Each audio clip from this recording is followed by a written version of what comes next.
Aha! Hello, hello.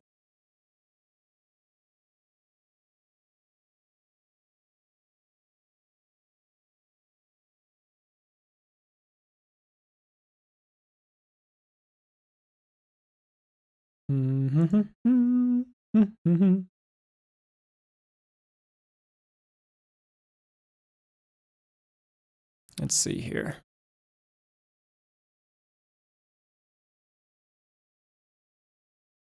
Do do do do do do do do do do.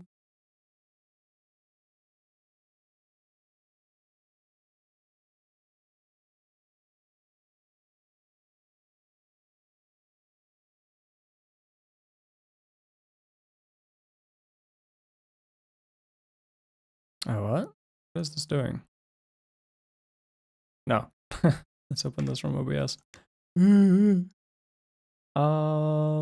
Man, I'm still kind of getting used to all the setup between OBS and like YouTube Studio thing. How do I was in a menu yesterday. How do you get there again?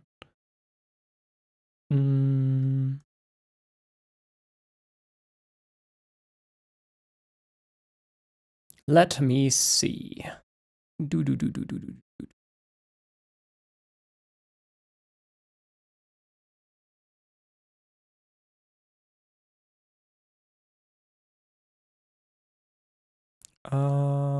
If I go here, I should be able to click here.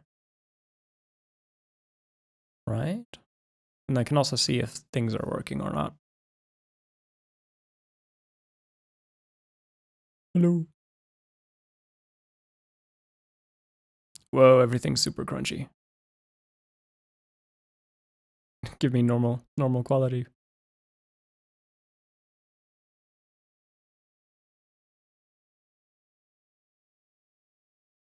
All right. Yeah, so that looks good. I can click here. Nice.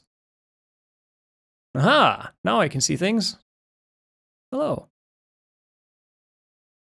And I can stop the stream so it doesn't keep buffering in the back. Hey, Cryo! What's up? No way! It's been such a time.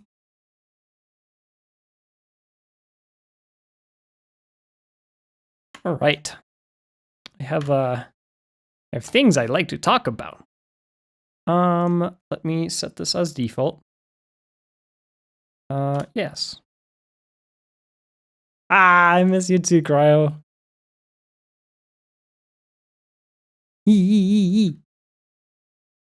I missed the whole gang. We should hang out in the VC sometime.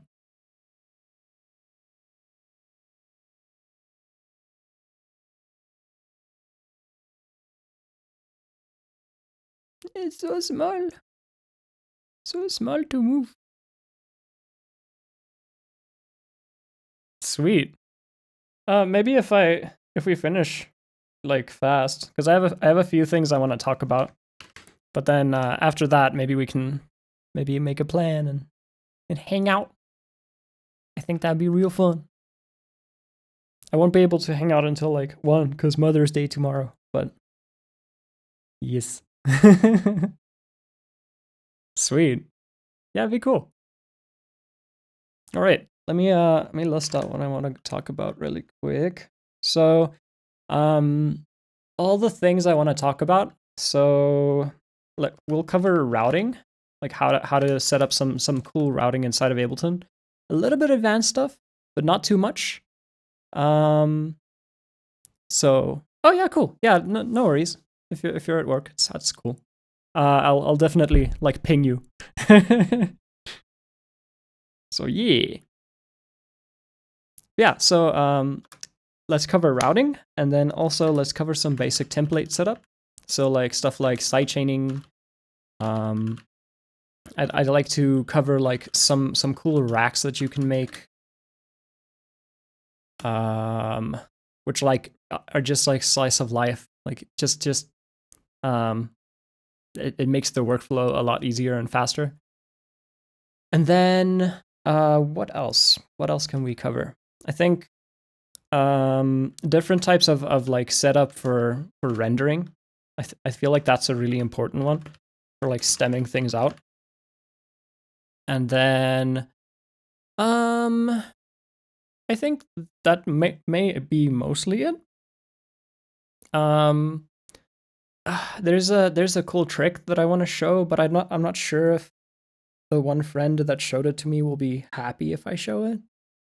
So I'll reserve that for now, and then like ask them, is it okay if I show people this? And then I'll on the next stream I'll like cover the actual like information for that, because I just don't want to like be in that awkward spot where you're like, oh, this is this person's cool trick, and then you show it to everyone, and then they're like kind of angry that you showed people. It's always like a weird no man's land for me, where you're like, it's always awkward. But yeah. So let's do that, and then also what else? I think we could maybe talk about a little bit of like, I don't want to get too deep in the weeds of like things that you need to watch out for when working with Ableton Live, but I feel like it would be good to work on some parts of things. I'm also just realizing now I'm in the beta. I don't know if I'm gonna get in trouble for that. Am I really gonna install the normal version really quick? Yeah, okay. Let's do it. Let's just do it. I'm gonna put the thing on loading mode, just so you don't get all my account details, smile. But I'll still be like chatting and things in the meantime. Just to be safe with the Ableton people, I feel like. So yeah, let me quickly go over here, and then Ableton. I can maybe pull up the chat on my phone, actually. That would be nice. Can I do this and then just pause it? And then just have the chat load? Will it still load? Ah, great, yeah. Okay, cool. Okay, so I'll keep chat on my phone. I feel like that's a better way of handling things. Because I always like, it's so awkward. The last time the stream died because of a power failure, and then it came back, but then I couldn't read the chat anymore, and there was like a few people watching, and I couldn't see who it was or anything. So it made me sad. But yeah. So let me grab this. The stream might like jitter for a bit because download speeds.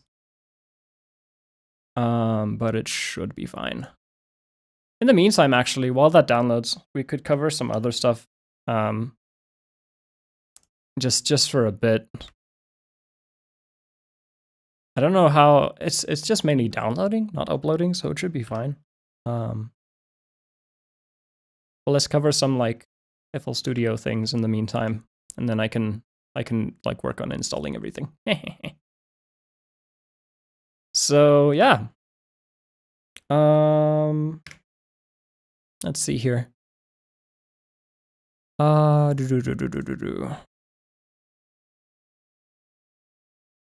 Actually, there is one thing I need to remove from here, which people aren't supposed to see, because other friend asked me, please do not. So let me just. I respect friends. Friends are cool. Where is this thing? Hello, where are you? Where did I save you?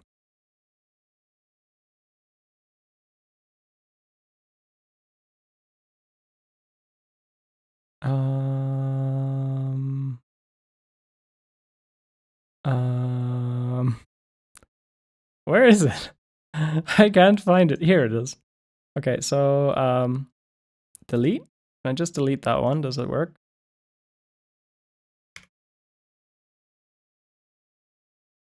So now if I...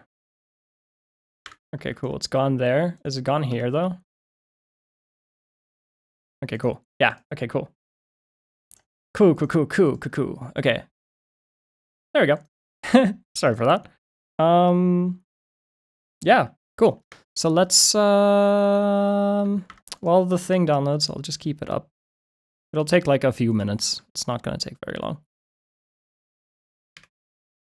Let's do some fun stuff. Don't know.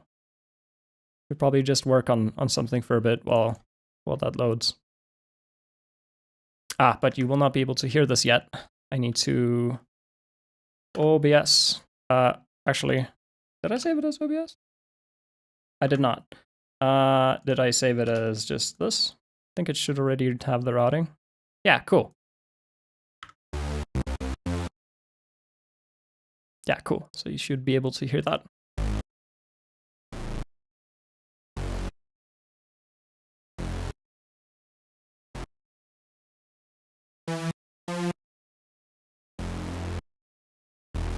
I feel like writing an E. Which is weird, because I almost never write an E.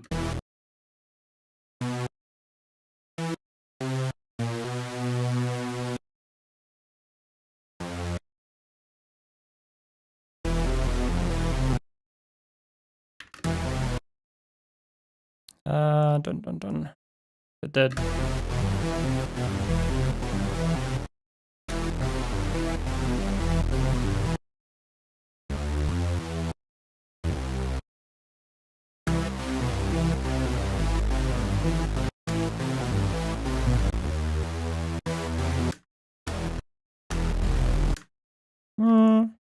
Yeah, maybe something like this. So that. Then it does the first line twice.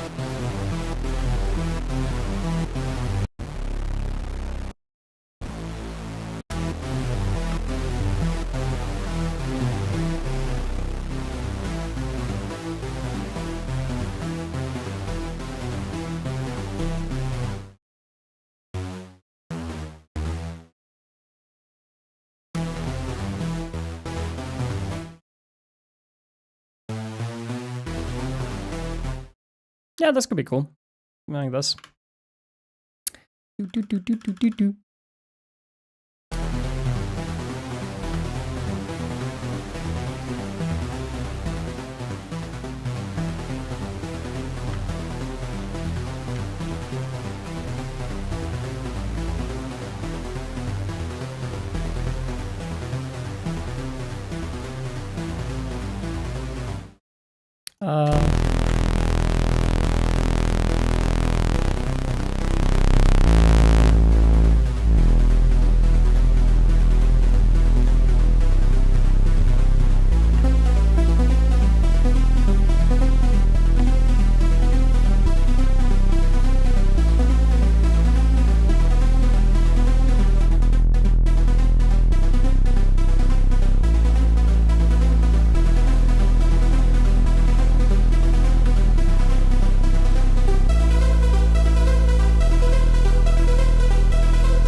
See how far. It's gonna take a little bit still. Back to yeah. I'm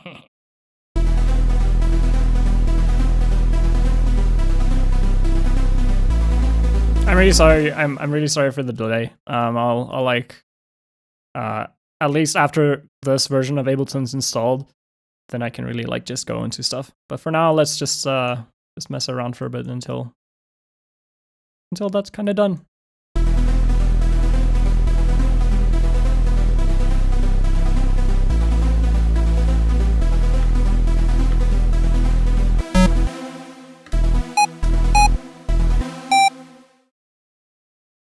Something like this, maybe have it be a little plucky.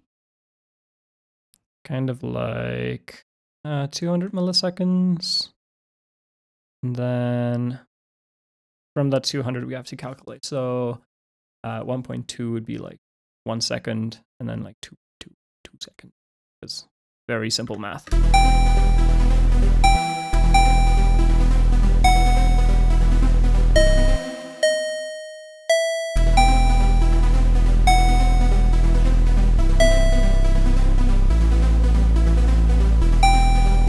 Ooh, we could do the thing where it like keeps going to the left in terms of rhythm.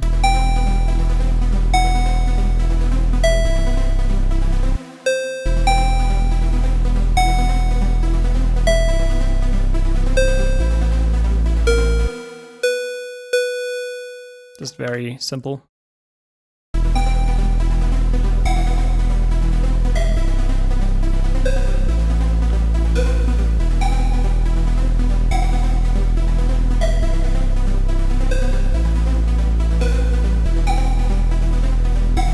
Maybe I have 16 bars of that. I don't know.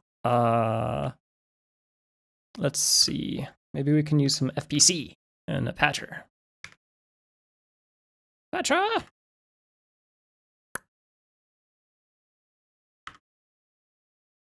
Something like this, and then we could maybe use that one patcher rack to just make it really big. Bum, bum, bum, bum, bum, bum, bum. This one.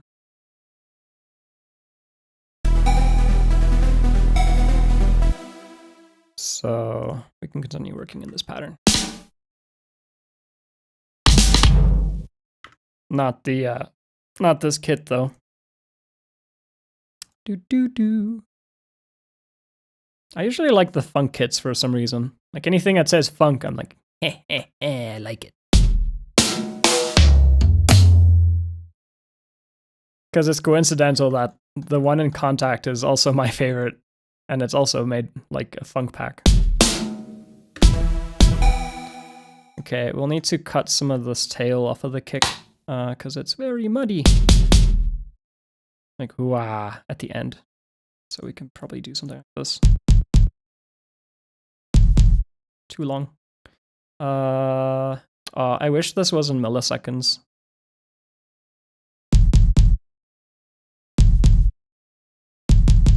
I guess I could probably take something like Syscope and then like just solo. So how long are you? You are 200 milliseconds. Okay, a little bit shorter. So like maybe halfway between these two. That? Even shorter? Halfway between those two. Yeah, something around here, 150-ish. Nice. And then we'll probably need to do that for the snare as well.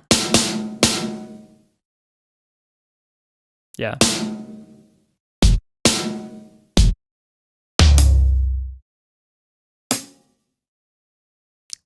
Let's do this. I think this will be much faster.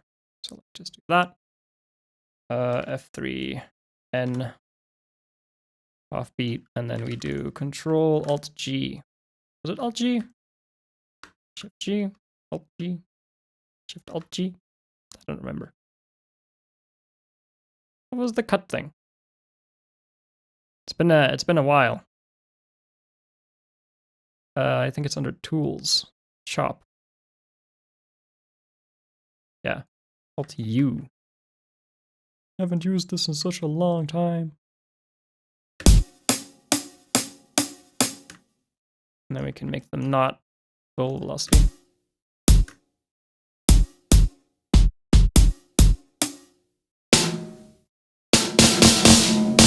Except for the snare, because the snare can be real punchy. Also, if we make the time longer.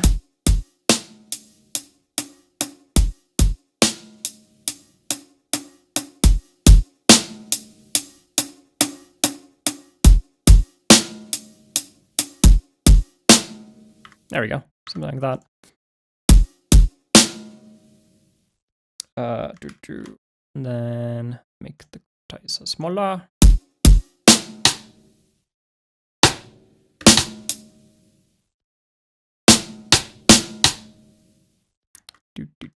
Something like that.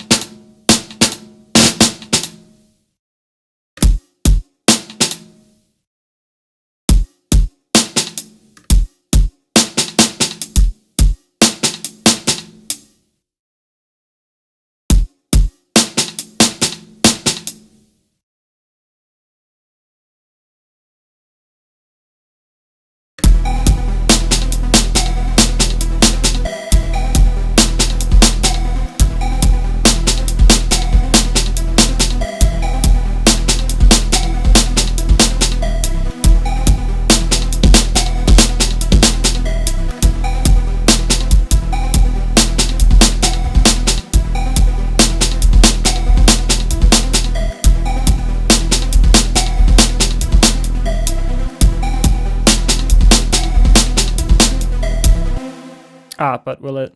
Yeah, okay. My bad. Duplicate.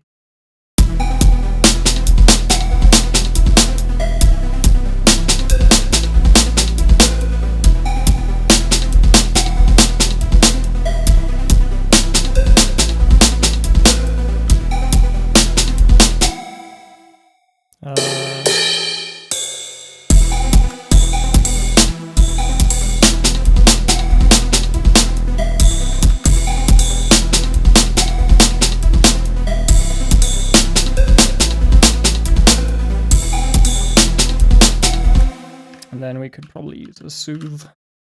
Ah, but soothe is not enabled. Ooh.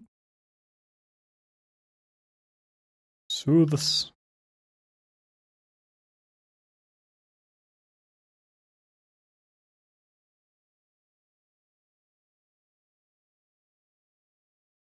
I'm still upset.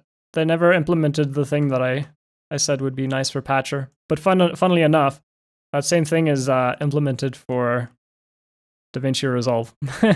Where like, if you take a thing, my idea was that if you click on something and you hold Alt or Shift or something, and you move it, then it'll like decouple the plugin like this. But as soon as you hold Alt and you hover over here, then it'll just like snap it into place with the in and out. Which, granted, I know it's a thing to set up, but like it would be really, really like workflow efficient.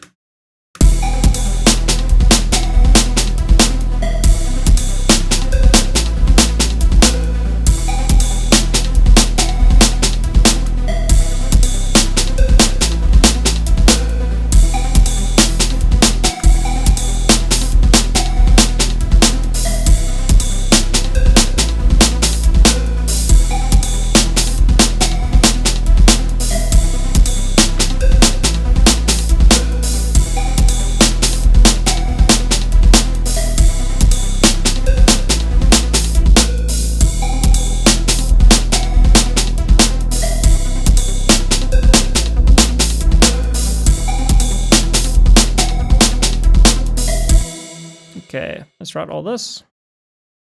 Boop. And then let's add that same patcher preset to our plucks, make them nice and punchy.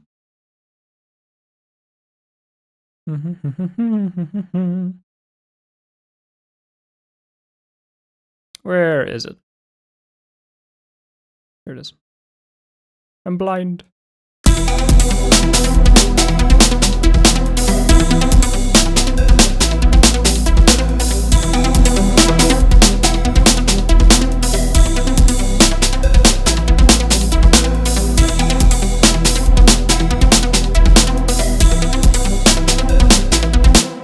I'm realizing now it would be nice to have an output knob somewhere here, maybe in the middle, and just so you can like pull back the volume of everything.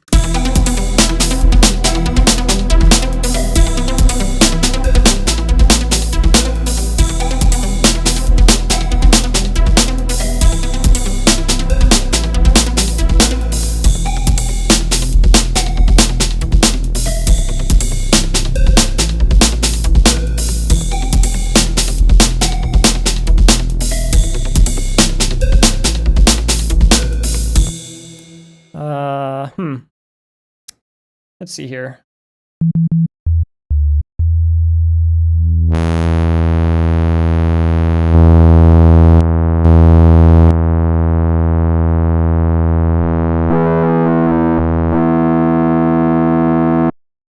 What was the shortcut for octaves? Alt 2? Oh, but it's already on its lowest now, I think.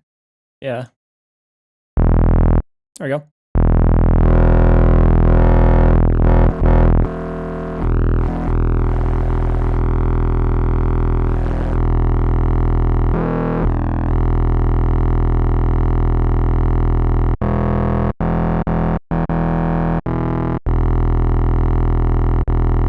Sad. It would have been so cool to be able to move the phase while it's playing. Actually, I wonder if you can. Can you do the same trick in here as in an FM8? Let's see. So this would be 25% of the waveform's like volume, right? So if we do static, and let's just disable this for a second. If we output this, then up here, if we get any signal, so like if I do this, then we'll see it up there. But if I have this at 25, great, cool. So this trick also works here. Just instead you get this phase knob instead of this thing. I wonder, does this actually work like it's intended to though? Like if you go down. Yeah, okay, so this does work as intended. In FM8, you need to pull this down, and like negative 100 hertz is like 100 phase. So the phase control is actually up here instead of here. So yeah, you can do this, and then you can do 25%, and now this is your phase control. Just like no volume, and now if I have this go into 1, wait, it would be 6 goes into 1. I think up is in. But I won't hear anything because. Okay, now, so it is over here, right?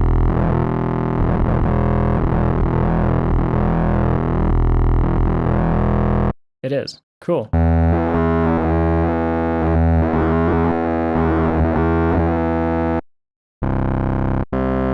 If I play a C, we can actually see the waveform.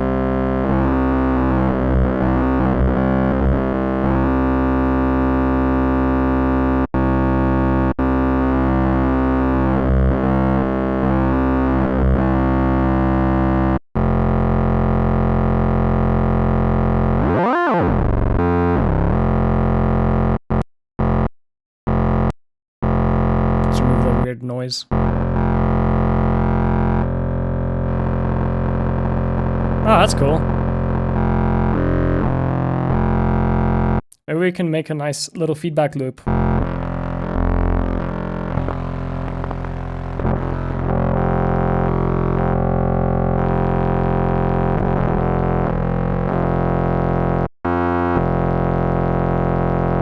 And then reintroduce 3 on the second octave.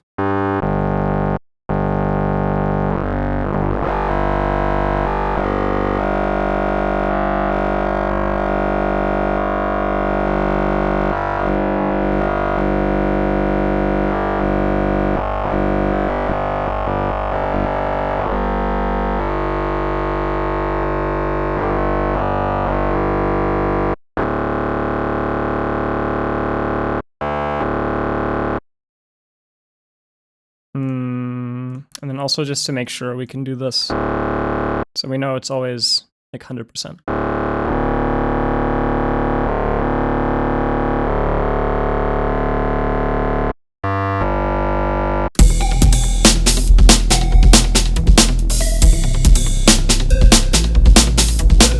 And then also what we can do is take away all the low frequencies on the kick, because then we can preserve it for the next section later down. How far is our download so far? 50%. It's taking a long time.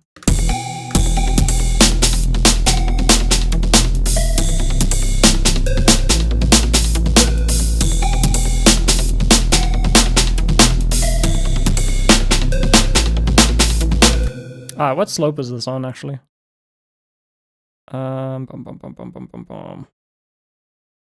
Yeah, do 3, please.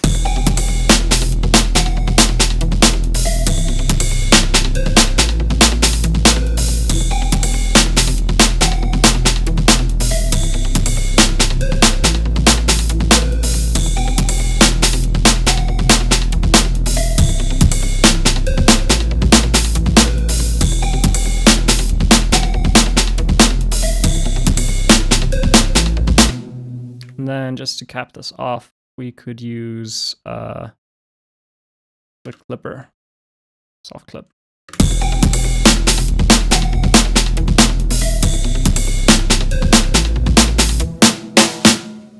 Let's make this higher.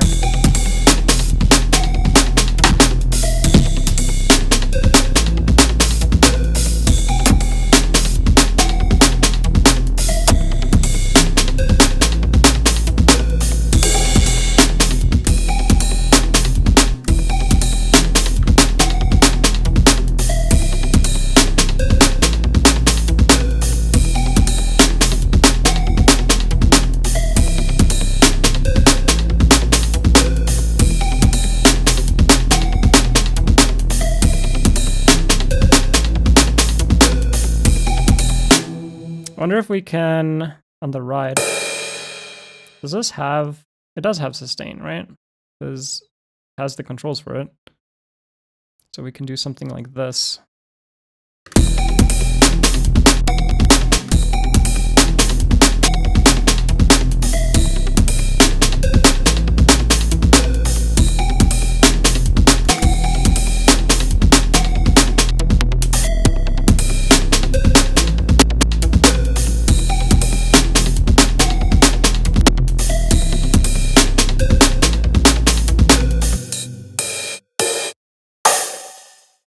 And then this one can also get something like that.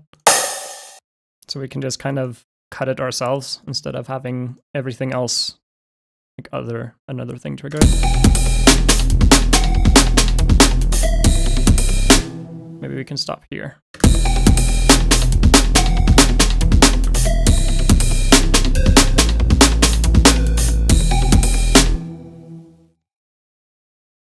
And then copy this.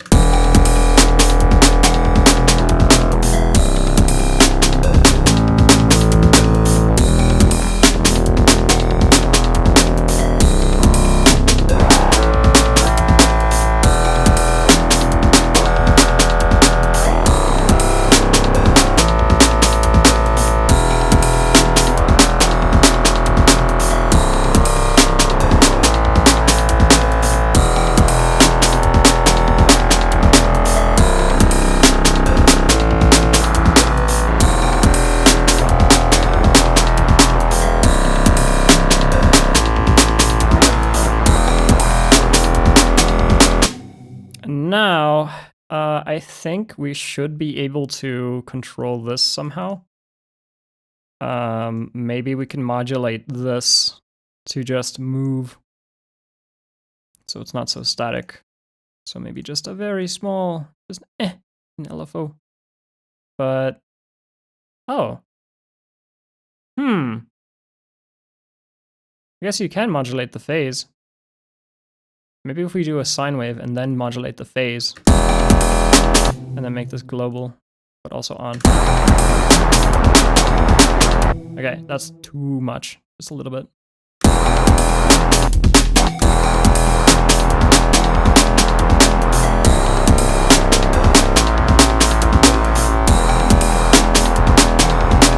And then we need to use oscillator 5 as our sub.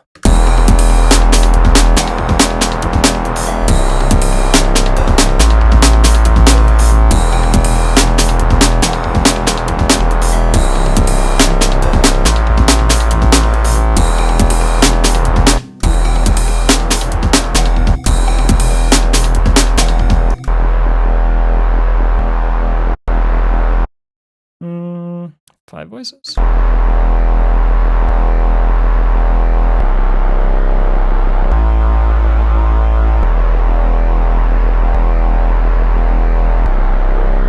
It's very, very messy. Maybe if we pull back this modulation a bit.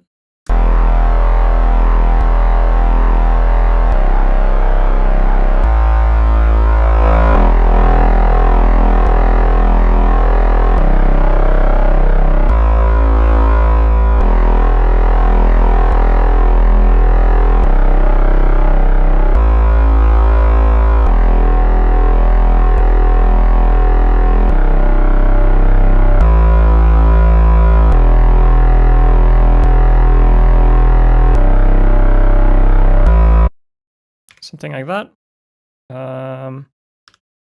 Where's my patcher?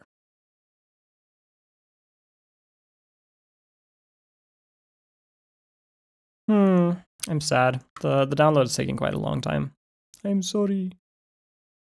I should have thought of the thing being a beta, like being an issue beforehand, but I did not. I will plan better the next time. Ooh.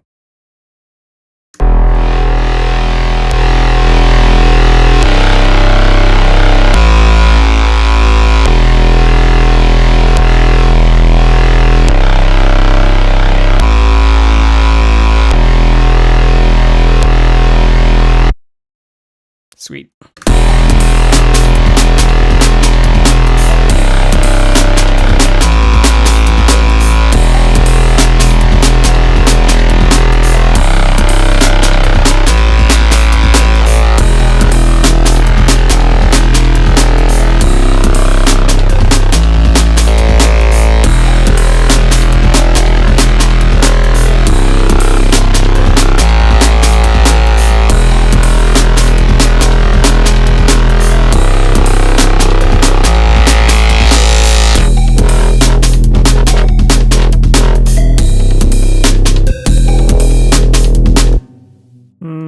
Maybe bandpass?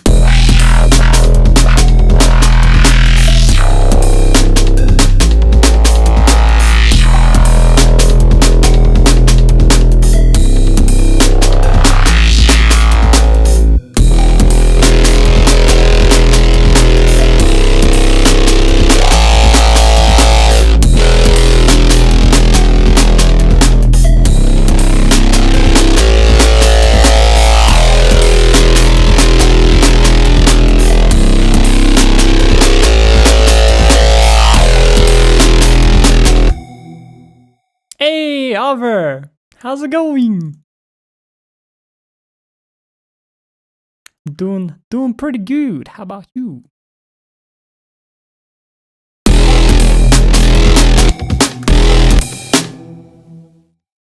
Trying to figure something out. We're waiting for Ableton to download because I didn't think about, like, I still have the beta version installed and I don't want to get in trouble with the Ableton people. Hey, cool. Bing chillin'. I like. What if we did something kind of like this? So it's kind of skewed.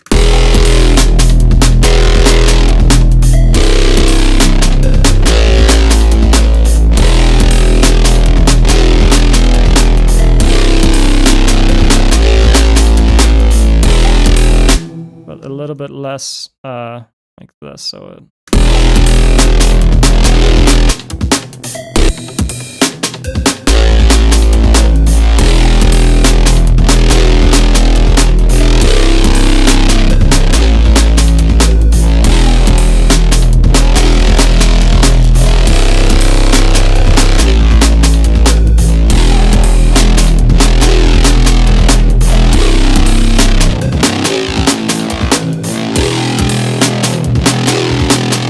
Maybe we can have this serum be the low end for now.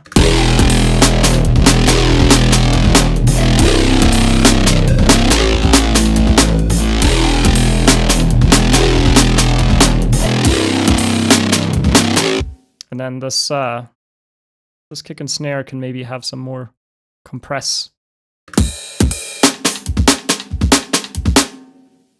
What if we used Maximus? Let's be like seamless. Smile.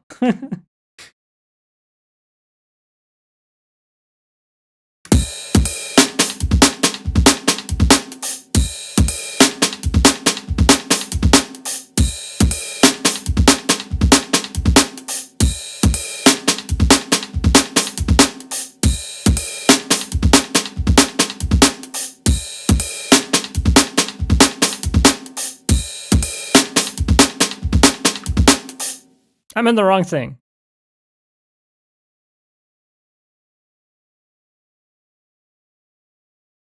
I'm in the wrong space. At the wrong place. At the wrong time.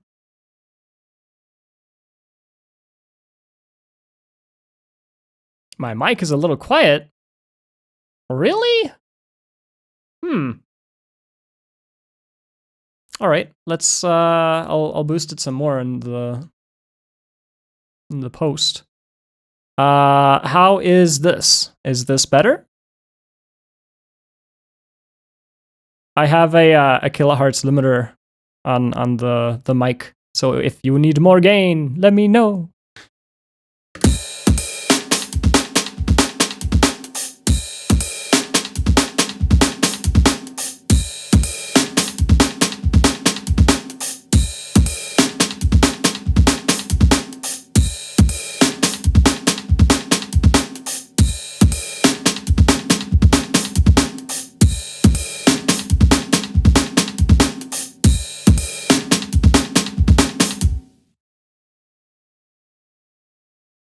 Okay.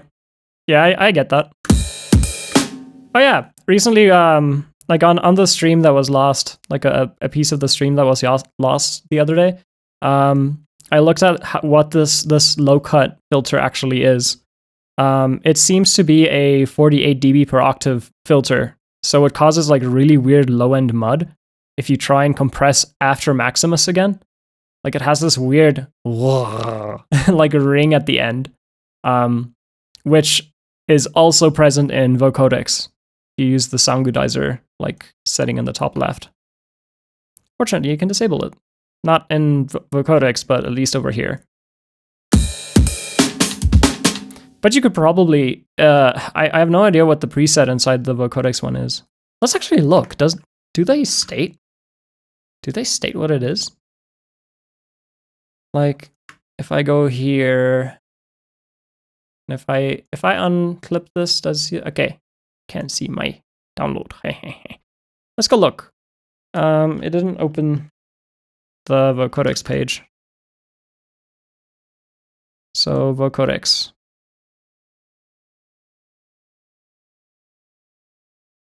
And then this part over here. Sound goodizer maximization. But what preset? Sound goodizer is useful to limit sometimes unpredictable. Yeah, that's true. I assume it's the first preset?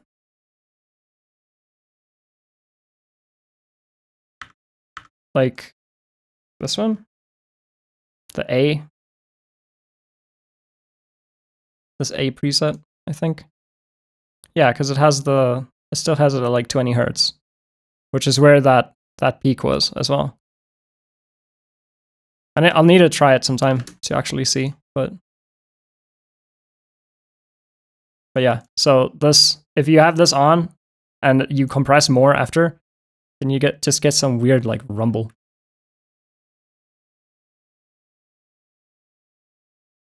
But yes. Fortunately, you can turn this off, and then you can just probably have like another Maximus and just turn off the low cut. Want to be clinical. Otherwise, you just use an envelope, like a volume envelope, to make it not make rumble at the end when the sound is done. Yeah, back to this. Let's throw Maximus on here. Am I on the right one? Ah, just pause it.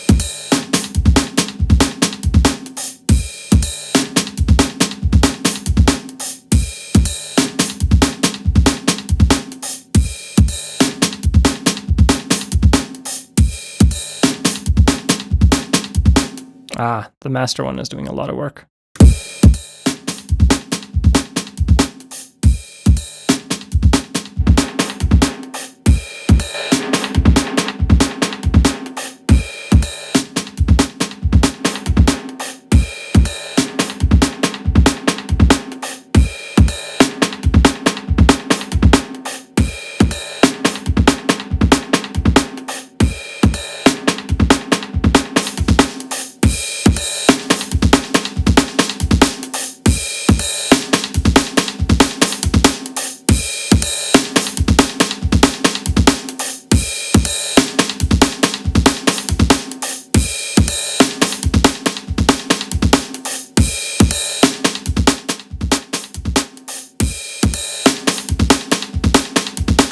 Make him punchy.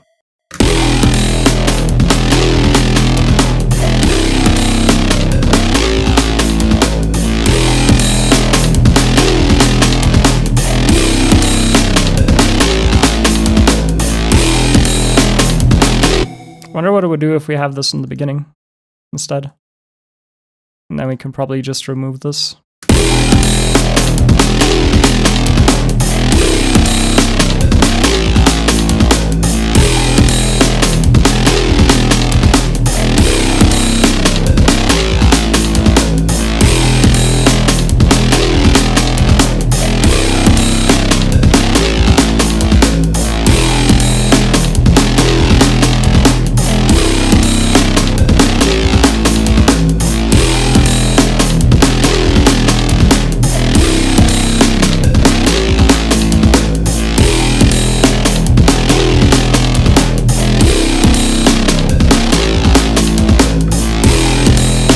Okay, this bass is a little too much right now for this section of things. Let's just do, I think we can EQ before our compression.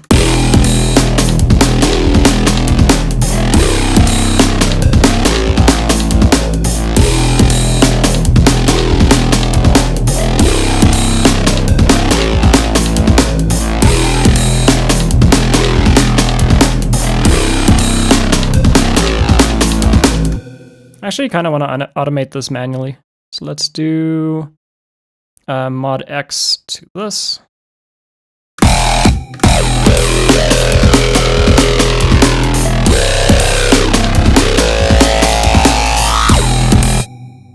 Yeah, we can probably go up to that like range, like a second part or something.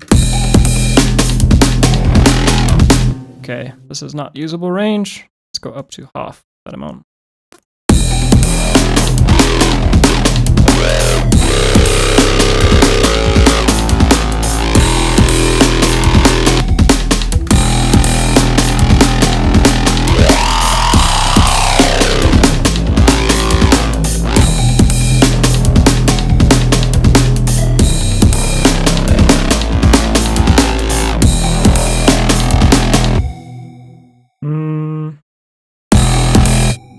Let's see. Ah, my shortcut doesn't work because not the same DAW. Do that. Hey. Thank you.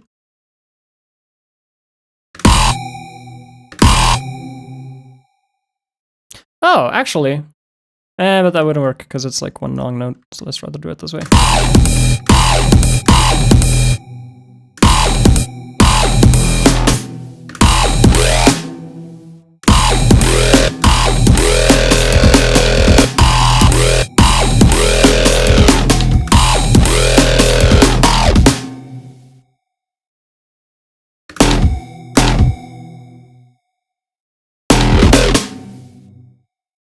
Done.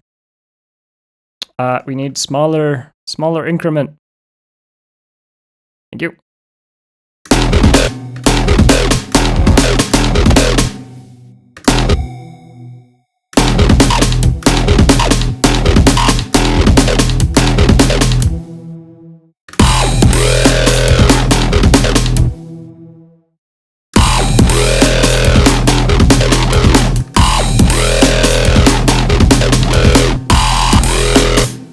Big.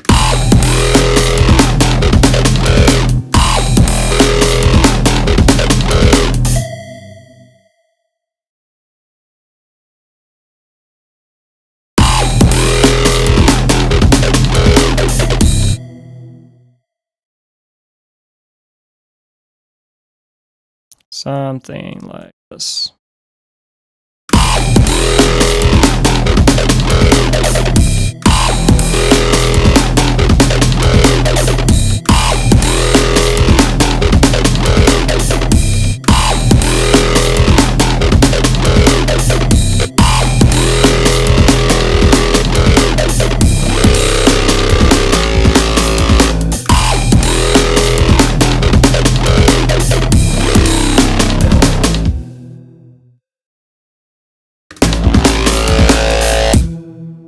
And then it can probably repeat for like a section.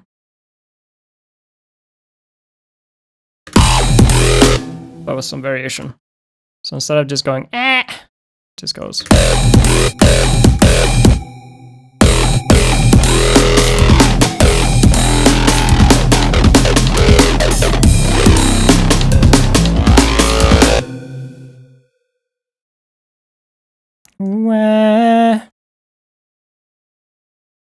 So do this, and then go here, and then you go semitone up.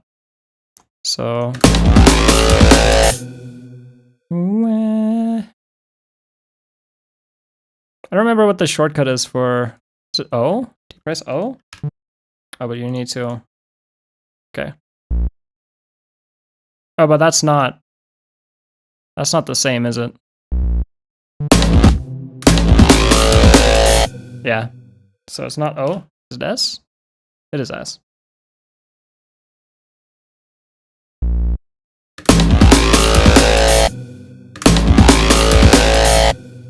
Yeah. Oh, I'm in the serum patch. It's over here.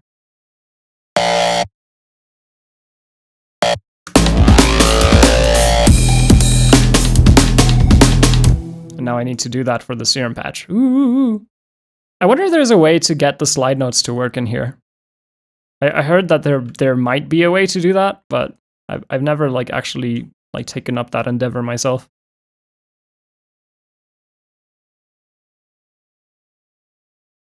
I assume it would need to be like a big patcher thing, where you just tell patcher, hey, this data should be interpreted as a slide note, so do that.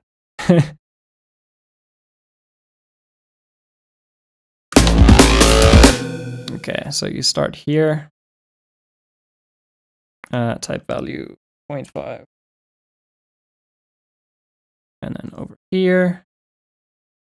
And then you go up to this percentage. But you need to be over here, actually.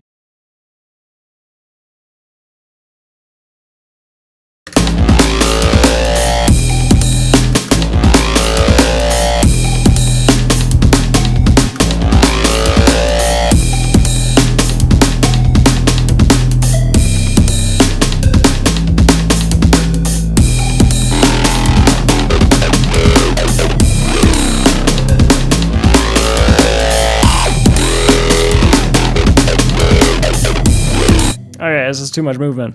Chaotic. Let's do this. Ah, that's not step edit mode. You lied to me. This is step edit mode.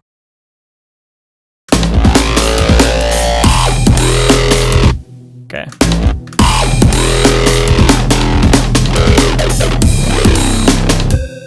Only one.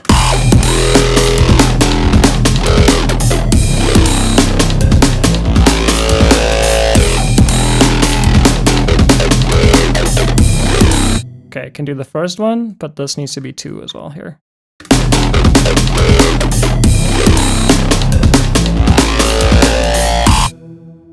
And then also, these could maybe be like this.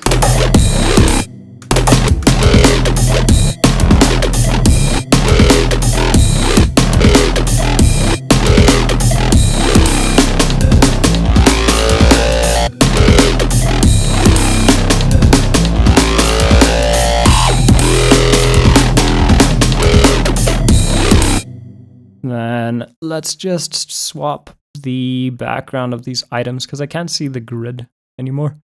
I like these solid ones because they help you see things in front, but it's a bit cumbersome if you can't see the lines.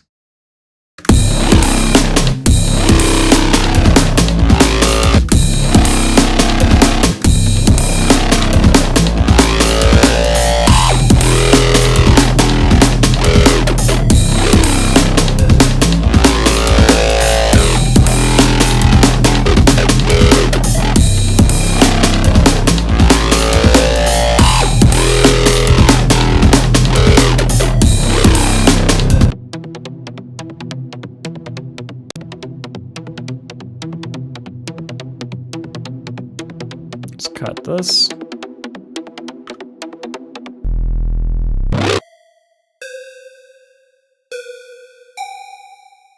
Also, I haven't messed around with Harmor enough, but recently I finally understand what the harmonic phase is now, which is so silly because it's literally just the it's like this part inside of Serum.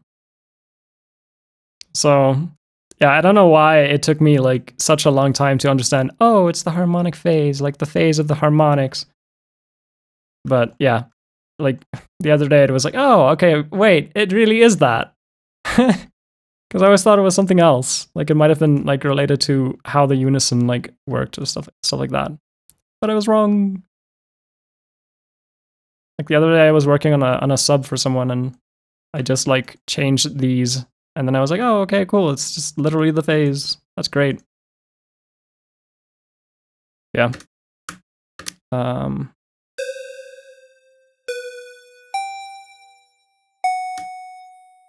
What if we make this go up? So like this.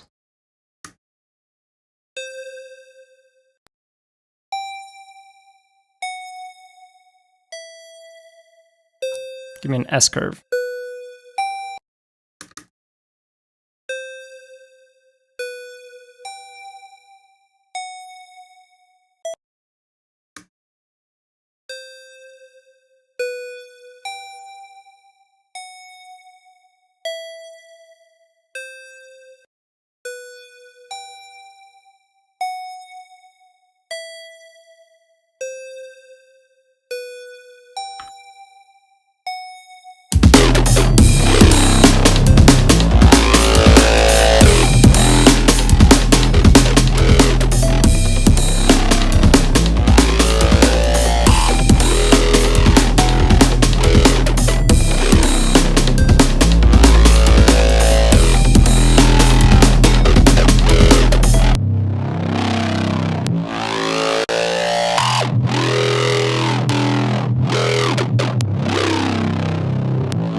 Do I not have bass line enabled here?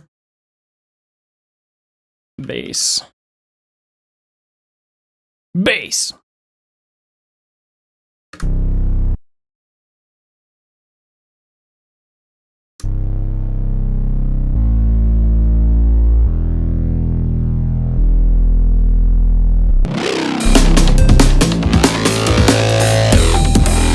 I can probably glue these.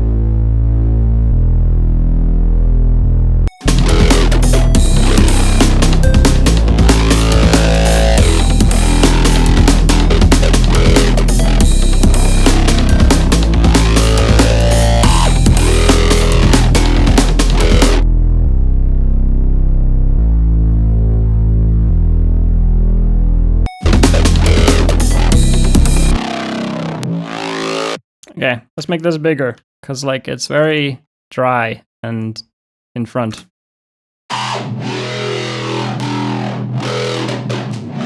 Actually, I don't like using this mix anymore, because it's smooth.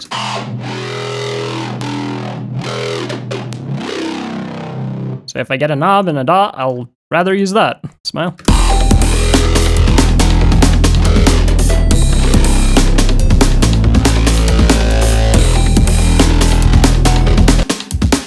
And then this can also use some nice reverb, but for this one, I can use an impatcher. Valhalla. And then go straight out, and then we just do that. And then we'll just need an EQ. Let's just reset this. There we go. What was the... Where'd everything go?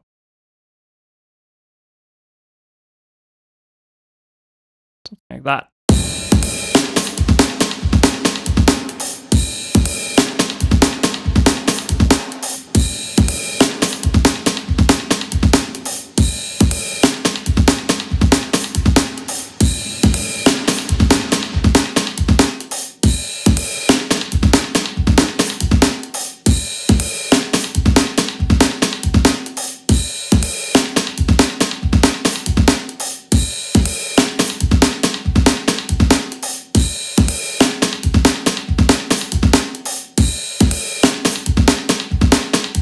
This is not the right tool. This one. Link.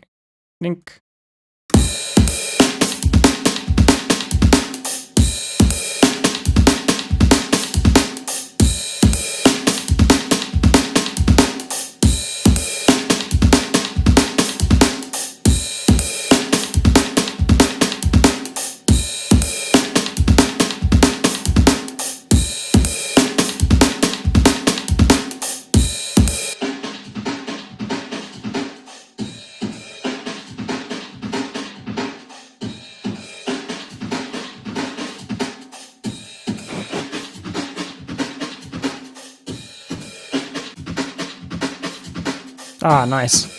Yeah, it's nice and wide.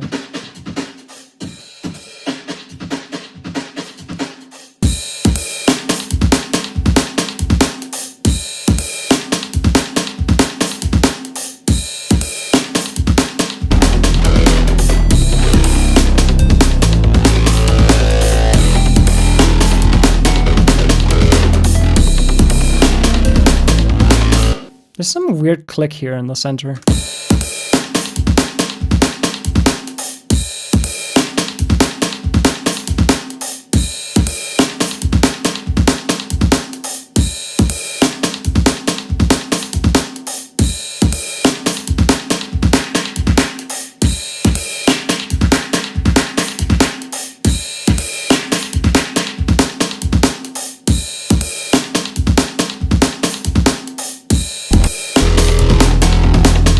Oh, actually, what we should do is put a transient processor here and then.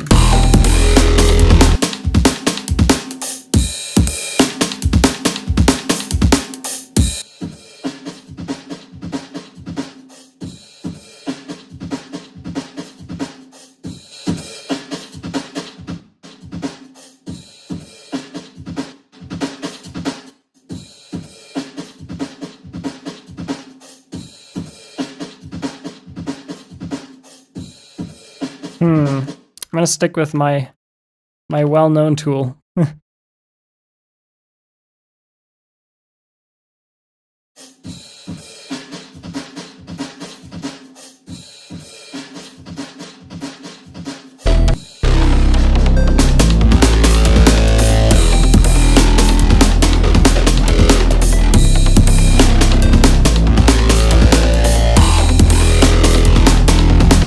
think this can be a little longer. 0.6. 6.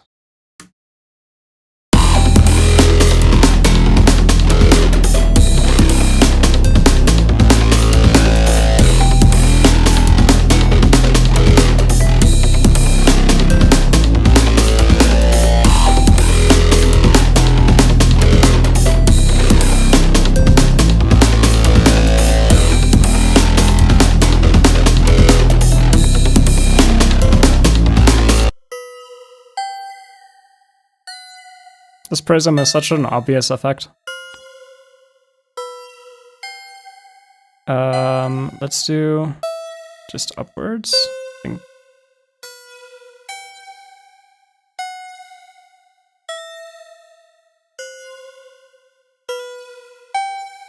That is what that does, right?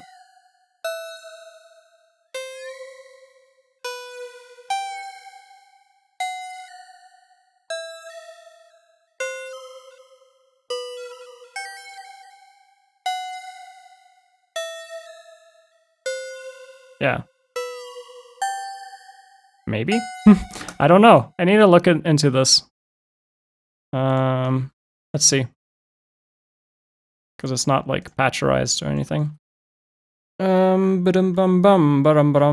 was the name? Let's go to the prism section. Just go here. What is this? Okay. Volume. The prism amount depends on the volume of the harmonic. The louder the harmonic, the higher the amount of prism applied. Oh, okay, I understand. Okay, so let's keep that there, and then let's go to our actual prism, like setting. Where is it? In shaping? No.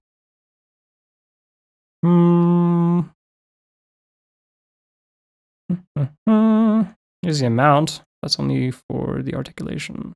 But over here. No. It's over here.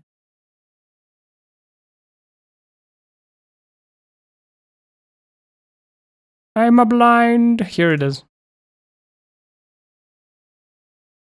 Okay, so do that, but only in the upper part.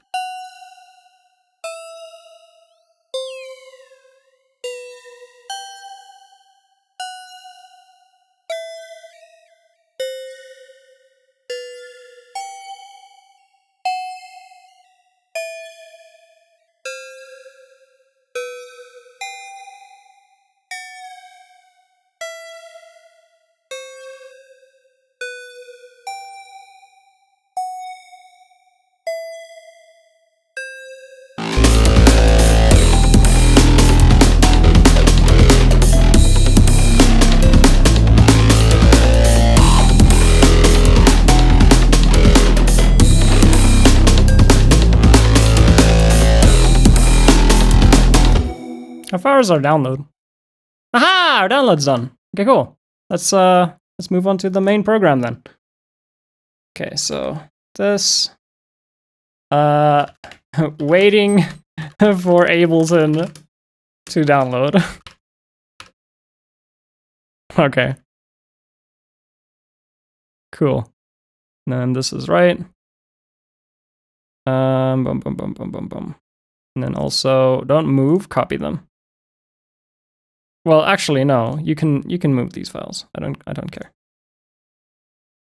Okay, cool. Yes, I would like to save. Okay. I almost clicked stop streaming. Which, to be honest, would be appropriate here. And I can just rename the other stream. I could do that, but it's fine. What do you think, stream? Should we restream and then rename this stream to be waiting for Ableton to install? Or like download?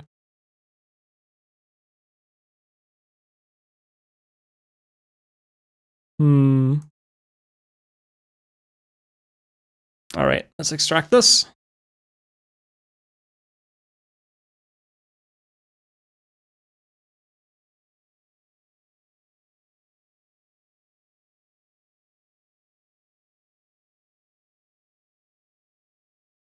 It doesn't matter to me. Ah, cool.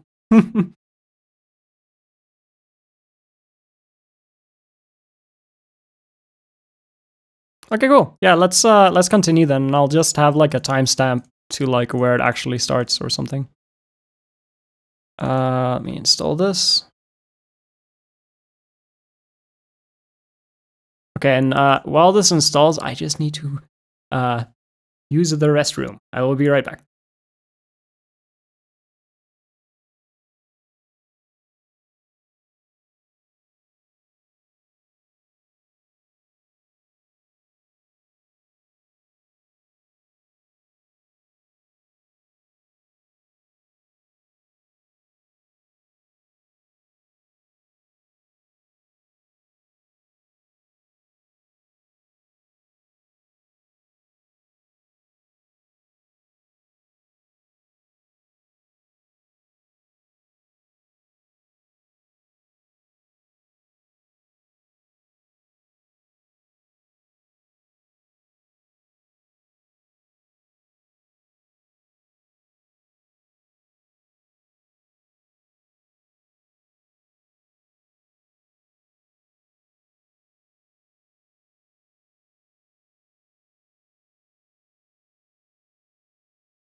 All right, I have returned. It is almost done installing. Copying new files. Woo! How exciting. I should really like try and make some more like intermediate screens. like more animation and stuff. I think that would be nice. I would like to upgrade the stream.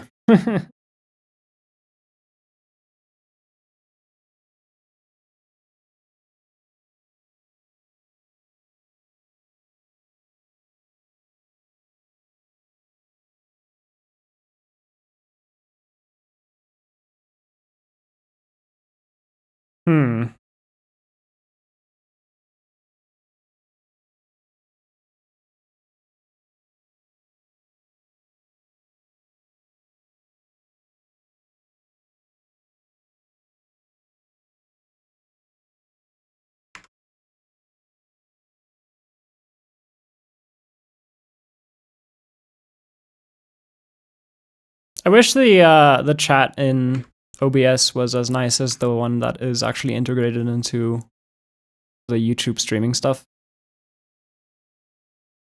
I wonder if there's a way to have it like force to maybe like have the URL actually just like appear inside of OBS.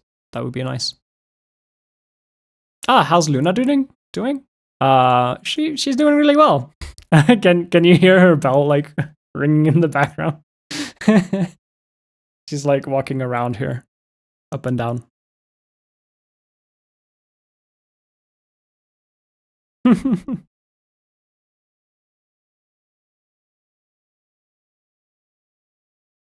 Oh, you can't? Well, good.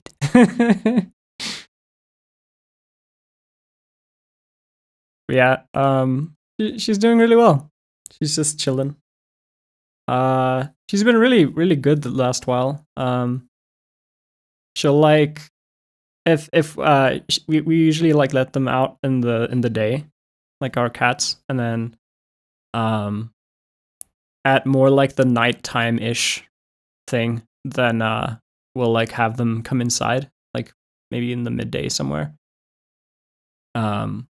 But yeah, she's been very, very, very chilled. She used to get really angry.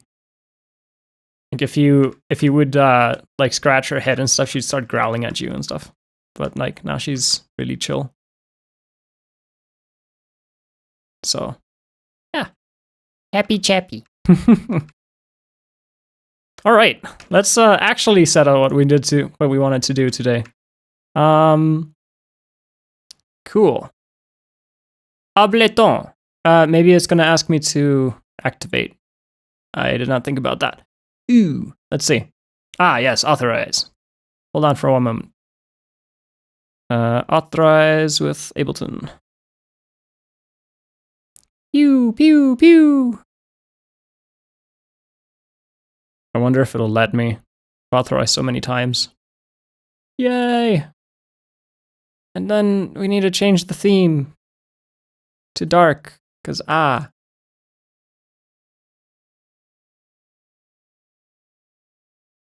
Oh, did it select the low latency thing for the broadcast? I hope it did.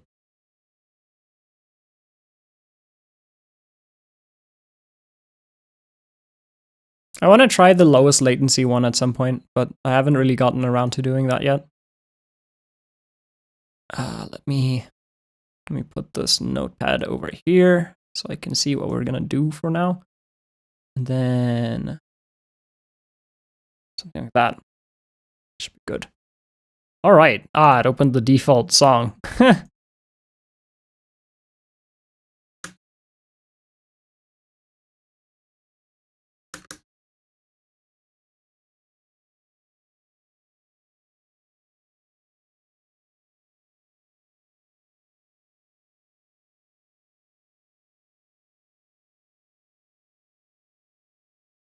Default song's not so bad, actually. It used to be really like weird housey stuff or something. I don't really particularly remember. But yeah, cool. All right, let's start. Do. So everything is logged in. Let me quickly switch the screen. Notepad out of my way. Notepad out of my way. Don't you come back today. Okay. Actually, I'm just gonna move it up a little bit because it does like a weird shading thing here for some reason. All right. Do do do do do do do. Let's start from scratch, like absolute scratch, and then just no input. And save as default, and then also this, and then just save as default. It's already this, but whatever. It's just so that if we resave it, then it's gonna ask us, hey, do you want to? And then yes. Whatever we want. Hey, cool. I also messed with some Stable Diffusion recently. It's really fun, but only for like referencing stuff and like trying to see what it actually does and what like the whole shebang is about. If you don't try, then you won't know why. I guess. It's so cheesy. Okay, let's start. So first of all, this is no good. Let's just do this so that we don't have this entire list. Okay, so let's start by making some nice tools for ourselves. I think that would be a good start, because then we can have this MIDI and this audio always have like a certain template every time we do something. So what I recommend most people should maybe like consider is, instead of having just like a utility and you add it, and then you have like plus 35 dB, which is very loud, and then negative infinity, which is such a huge range. I usually like to recommend people to group this and then just macro the gain so that you can set a range. So I like doing 0 and then resaving this as what I call a unity gain. Because now, if you set this to 0 and you save this as a preset, then you can just have this automation shape when you're like drawing stuff, which is much easier to work with than like having it halfway in between your screen and now you need to try and put it to 0 every time. And yeah, I just feel this is very useful to have it this way, or just have it plus 6, whatever you like your range to be. And then rename this to be unity gain as well, and then we can resave this. I would like this to be a default thing in Ableton. It would be so useful, because you just do that, right click, automate, and then, or like you just move it and then go in here and then automate your stuff. So that's one of the first things I would do.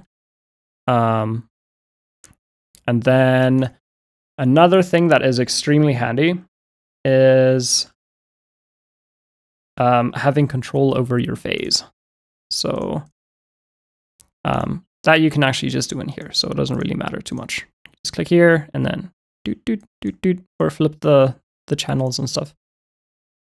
So yeah, just making this one tool is very, very useful in my opinion. I don't actually need to resave it, but I'm going to do it anyway. So yeah, this is one of the racks I recommend. And then let's just put this on the audio track. And then what we can do is add another rack. So audio effect rack. So if you have an empty rack here, you can make your post effects and then like your pre-effects. So your post effects would be stuff like anything like EQ-ish, or like trying to enhance a piece of audio, like the post job. Like you're trying to make a certain sound better, and work with other instruments. So I find it's really nice to do this as like a chain like this. So then you can just disable and enable everything. So just having this here by default empty is nice, because you can just go EQ, or like EQ and then a saturator and then whatever you need, but then you can automatically just click this, easily just go there. Instead of selecting them all and then pressing 0 to turn them on and off. So I would do that as a recommendation. And then also, you could do the same thing with like the unity gain at the beginning, because sometimes you need to automate, or you just need to bring the level down or up of something in the start where an audio clip is maybe too quiet, and maybe you brought in a lot of audio clips, but you don't want to like up the volume of all of them one by one. Then you can do that like this instead, where you have your gain in the start, and then it goes into all your effects, and then out again, and then you can control the volume from there. And then for this fader up here, the biggest reason that I recommend this one is so that you have control over your output volume, because this will change how these tracks over here receive their volume, because you can change this to pre or post. If you set this to pre, it takes everything after this knob, but before this knob, and this knob, and this knob, and this button. So if this is off, then it will still be sending audio pre that sound. So like, if we take an audio effect rack here and put this here, then this would be our send out like position, basically. So yeah, post, after all this, pre, over here. Or we can set this to be pre, just as a name. So yeah, that, and then you could keep this essentially as a position for effects, and name it like this if you want. But I tend to just leave this empty, because like the less things you have on a track when you need to make a new one. Like I'll show.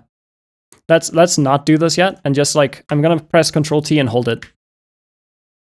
You can see it creates them quite fast. Where if we now save this and save it as a default, and then make like a bunch of them, you can see it's not like affected as much because we just have two utilities and one like effect in the center.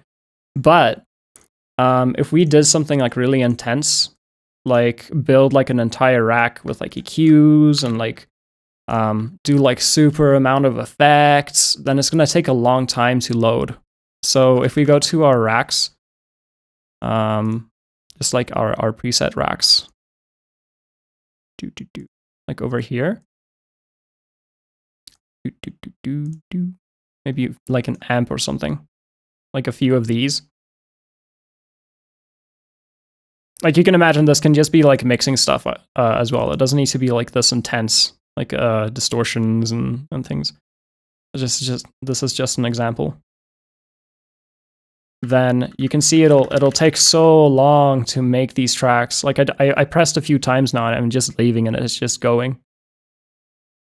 So I don't recommend making like very intense racks anymore, because I used to have this big setup where I made this tool called LS Utility. I don't think it's gonna find it now. Yeah, unfortunately. But it had like a big macro setting for like a cool high pass, where you have one high pass which is like a 48 dB per octave, and then the other one is a 12 dB per octave, and you have one knob, but it moves them both up and down, so that you don't need to like manually move them. So you can like set a very hard point here, and then just soften the curve with like the 12 dB per octave instead of using the Q value. So, but that was very intense. Like it would take very long for it to load different types of like tracks when you're just going and like, oh, I need to make some tracks, and then it would take long. So especially on like really big projects, it would take like very, very, very long. So yeah, keep it light, like keep this lightweight, and then also just remember that these sends are like outputted from here. That's like very important. And then something else that's also very important is I've seen people do the routing of like having these at the bottom be like your sidechain track. And there's not so much wrong with doing it that way, but the issue that like arises specifically in Ableton is that it goes out of time. I don't know what the entire situation is with like how many milliseconds and what is the dependent like variables, but I think it has to do with your block size for your audio interface. This setting over here. Where is it? Oh, I'm using DirectX. So if you go to your hardware setup, this buffer size, this block size, like I think that affects, like that and the sample rate affects what this round loop would be. So going from this audio track down into this return track, back out into another audio track, and then back out of the master. That's a very long like way to move around. So like if I draw, if I use something like, where is my shortcut? I think the shortcut is this. Yeah. No, that's the video one. So like if we do this, so if all these tracks like go and route into here, like all together, just nink, all in here, and then they go out again into like another track, like maybe here, and then go back out into the master, then there's time like added over here, and then there's time added to this position over here, and time added to this position over here. So when you have tracks that are maybe like your drums at the top, just route like straight out into the master, this like time variable will not be equal to this time variable and this time variable and this time variable. Like there's some kind of issue there around that entire like situation. So I don't recommend usually that people make like this a sidechain track or something like that. But yeah, if it works for you, then that's cool though. So, but yeah. Let's just resave this to have an audio track on. Okay. So yeah, otherwise, for general like music making stuff, for like your basic template, most people and most mixing people, if you're gonna be like sending your song to a mixing engineer or sending it somewhere to be worked on, like maybe you're finished with the song, you're gonna mix it, or someone else is gonna mix it, or something like that's gonna happen, right? It's really nice to have certain settings already set up so that when you export from Ableton, then all those things are already named, and you can just like put them in a folder, send them to a person, and then they can work on that, right?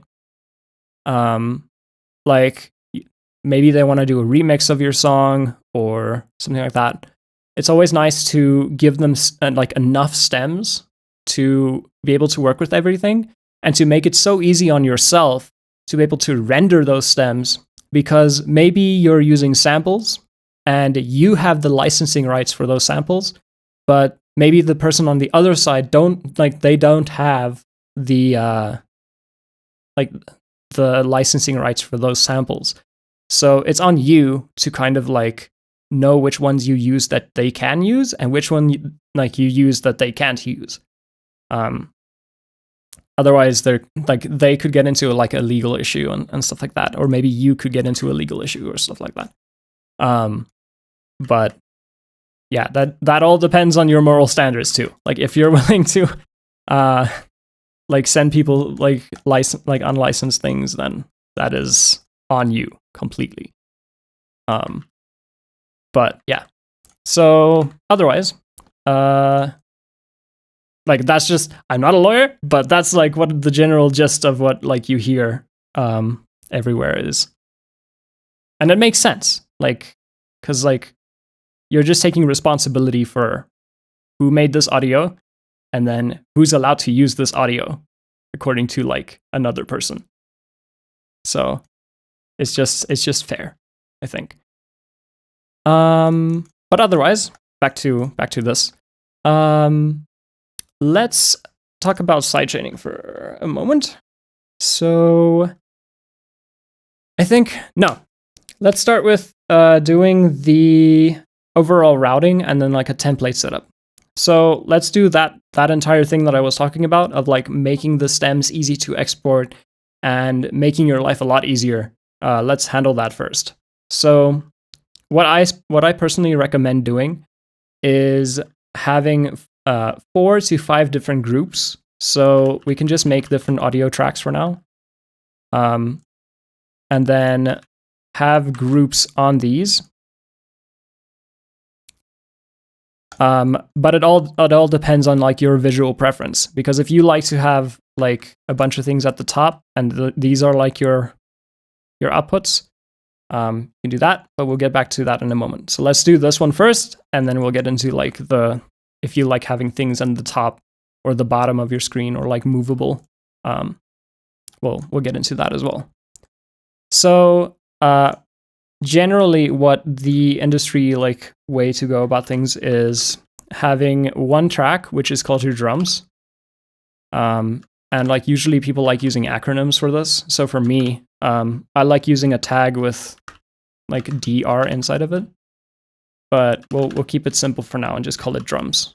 So you can, if you're doing everything yourself, you can do whatever you want, but generally it's a good gist of things to just do it this way. So the second one is usually called synths.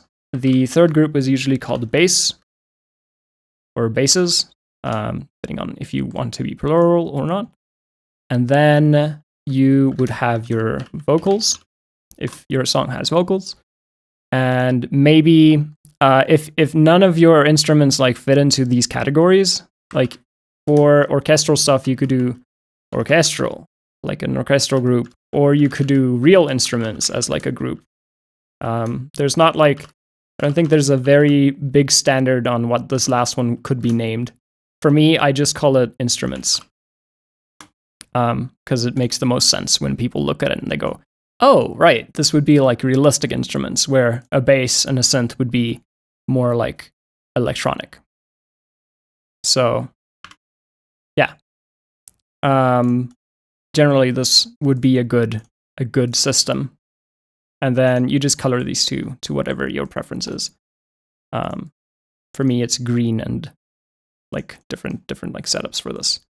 I like the light yellow green, the more like soft orange color for basses, and then like light blue for that. And then like this shade of yellow for instruments, and then vocals can be pink. So it doesn't really matter if you follow this color scheme or whatever. You can do whatever you like. But it is important to maybe just have one, like have a color like system, because when your project is really big, it's very easy to get lost in this entire system if you don't rename things and stuff like that. So it's usually nicer to just have these be in folders already and have different colors assigned to them.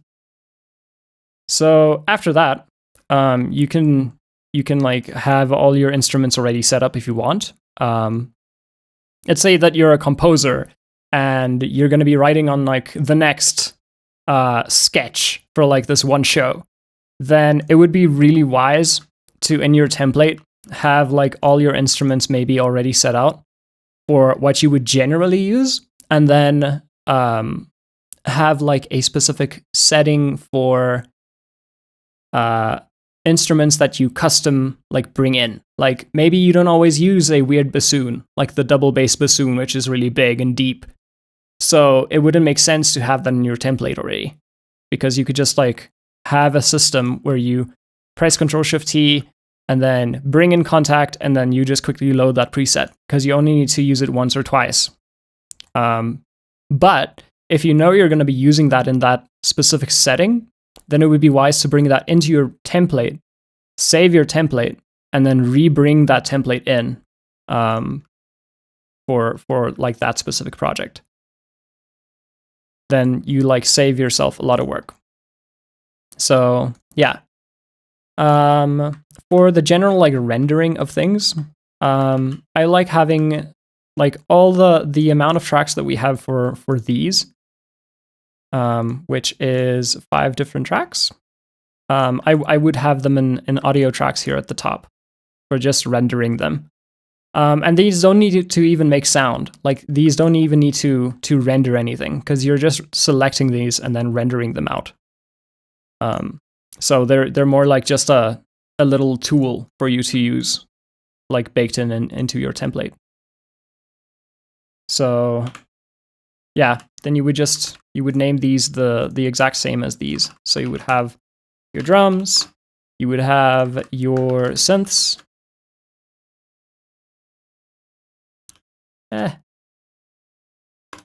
And then you would have your basses, you would have your instruments,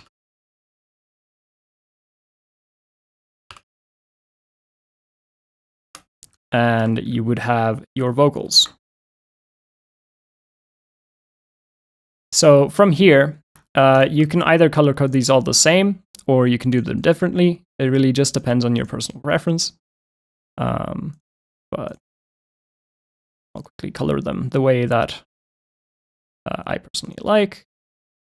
Oops. So something like that, and then like pink or something, right? So now these drums need to send here, but the cool thing is that instead of like going into each group and then making them send into there, you could just pull from that group. So you can just go here and then say, okay, I need the drums. So I need the drums with the audio inside of it. So this is 8. You can actually reference this number in the bottom. Cool trick for Ableton users. So click this button, and then you can type the number. So 10 for like 10 or something, and then it will like go and search that. Usually. But yeah.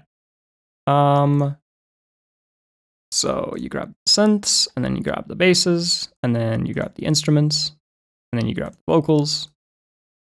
And then you can set all these to N,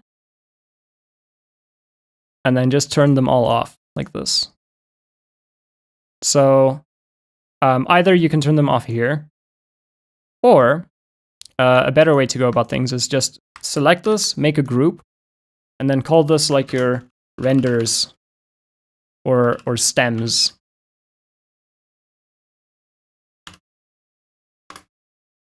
So you can do that, and then just save them as like when you render these, you would have a MIDI clip here at the top, and just make a MIDI clip, and then select this, and then select the tracks that you want to render.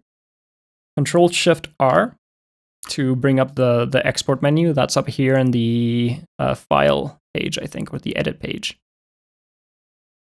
Yeah, here. Ctrl-Shift-R. And then from here, you do select tracks only. And now it will export these individual tracks for you. Or it should. Yeah. So yeah, that's how you do that.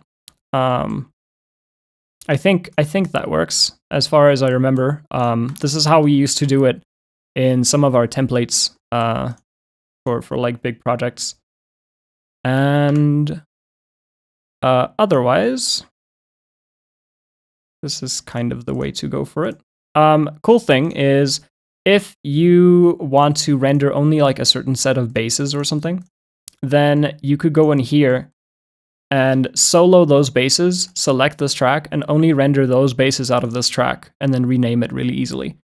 which is much easier than just, well, you could either do it that way, but the nice thing is that it would keep your bass's like effects on it. So if you have your sidechain on here, the sidechain would be baked in. But if you don't want the sidechain to be baked in, then you could grab your effects from this stem over here, and then it would like have it without the duck or whatever the effects would be on this bass's group. So you get a lot of control by sending them to these audio tracks like this. And also just to save CPU, if you're on like a very light system, you can just have these not be here. So something like this.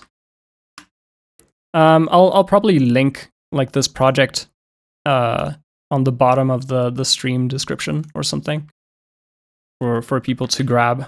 So I'll have like an audio track and a MIDI track already set up with the settings. And then also like the rest of the things. Like this entire folder system and stuff like that. I am gonna add a RIA stream just so you guys can hear what's going on. Oh, actually, I don't think it like found anything earlier. That's a problem.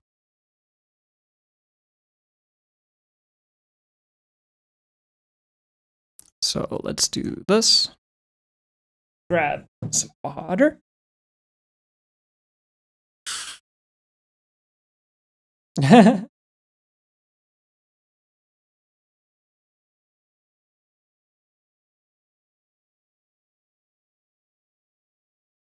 Oh, I'd love to look at those concepts, Cryo. That'd be really cool.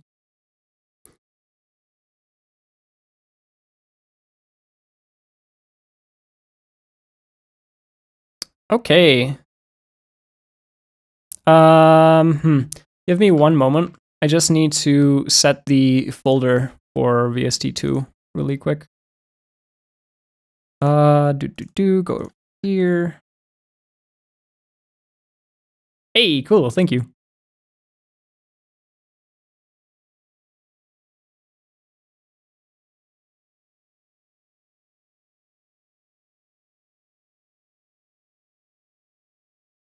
Right, go here. Let's go to common files.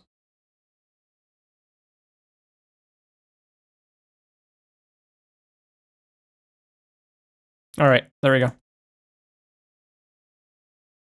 Hey, Hyperless, how are you doing? How are you doing? My language is slurred. Grr, grr, grr.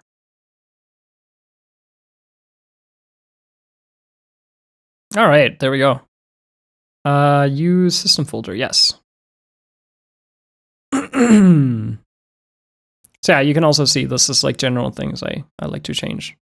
But that's just me. Ooh. I'm gonna make a video, I think, at some point about like things I wish I knew when I started production, which is just like really boring things like where your VSTs get saved or how to save them into like a custom folder and stuff like that. Because I feel like that's very rarely talked about, but like pretty important for like managing your plugins and stuff. And what's a plugin and like all that kind of stuff.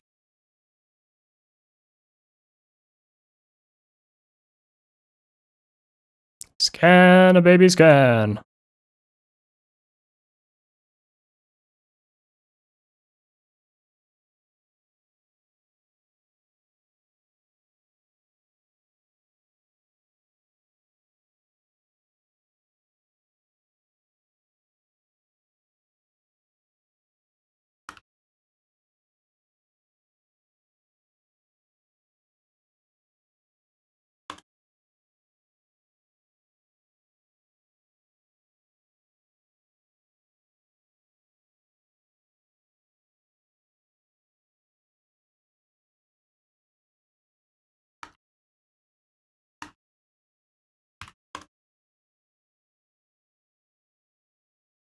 All right. Will this scan if I close this? Scanning plugins. Okay, cool. Still does it.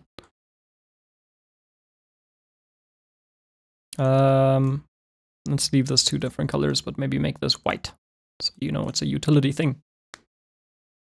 I'm doing pretty good. Just working on things. Yeah. Thank you for asking.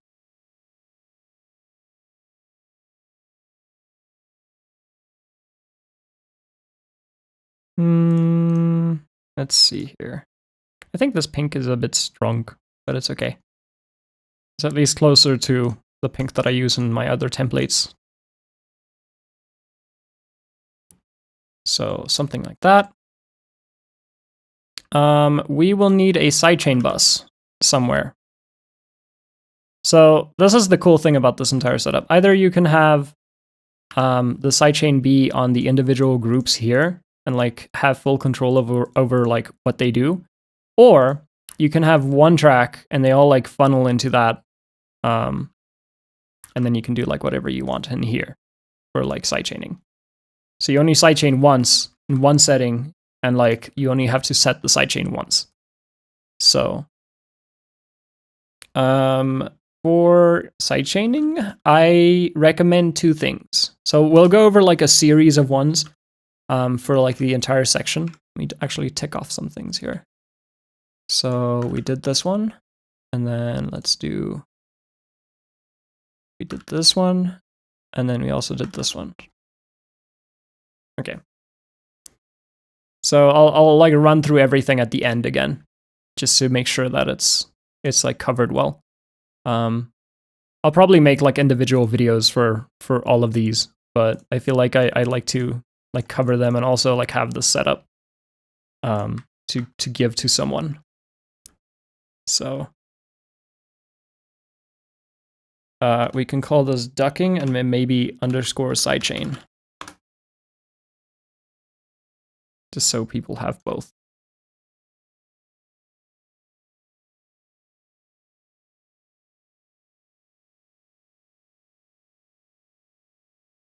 All right, so let's make this like a light gray, so you have like a divisor, or maybe black. Yeah, we could maybe make it black. That would be fine. And then we can have 2 different sections in the basis part, maybe, or something like that. Let's see here.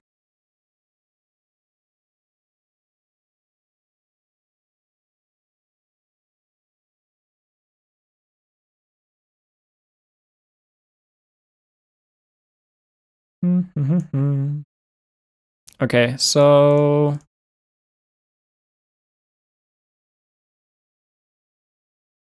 let's do that. Okay, cool. So now when you render things, you do this, you select here, you go Control-Shift-R, select selected tracks, and click export. And now this will render with everything in the effects chain. But I think by default, just to make it easier for people, I'm going to put this to pre-effects. So you're only getting what's before all of this on the bases. I feel like it would be easier for people to use it like this. So let's do that. And then maybe do the routing really quick as well. So for routing, I think it would be good to have 2 different vocal chains. But for this default one, keeping it basic, I think it would be good to just have them all be in one set. So personal preferences, woo! Okay, so this goes to ducking, this goes to ducking and sidechain, and then this goes to ducking and sidechain. So all of these outputs now just lead into here as a folder, instead of having like as a visual folder thing. And then set this to in. Now you receive audio.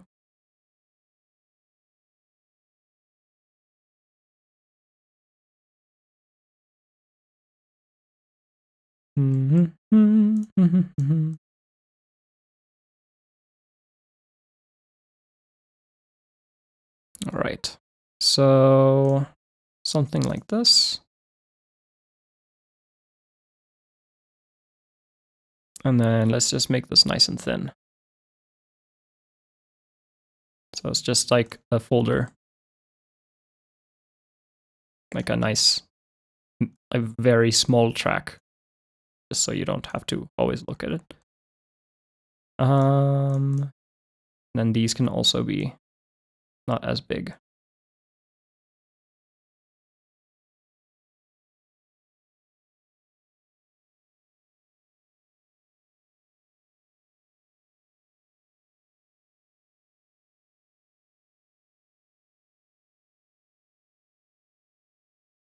All right.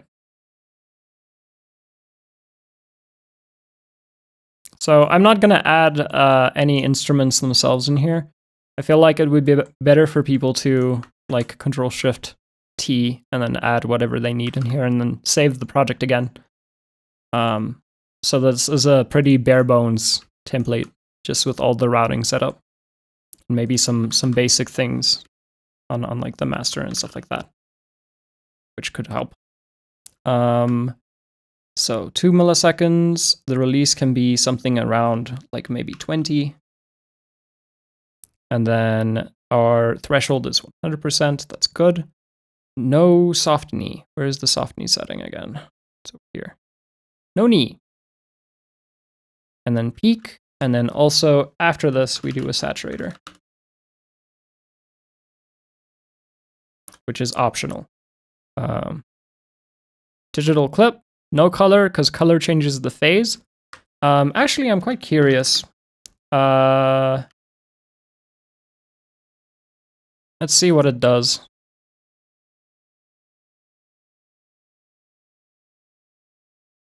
Because I've always noticed if this is on, then you do get phase change. Yeah, so it's mainly on like the high frequencies. But that could also be because of this.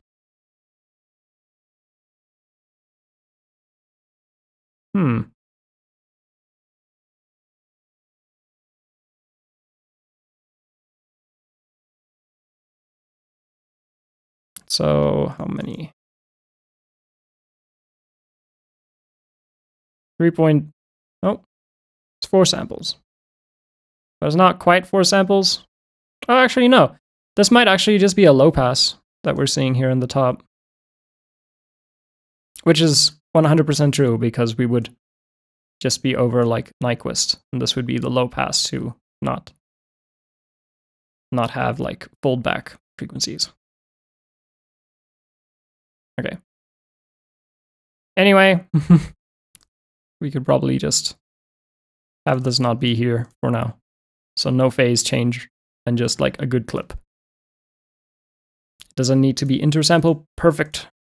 Intersample peak perfect. Or actually, you know what? We could do that.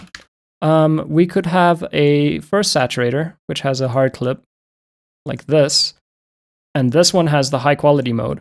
And then the second one is just the hard clip to actually make sure that it's on 0. So we could rename these as well now. Oops.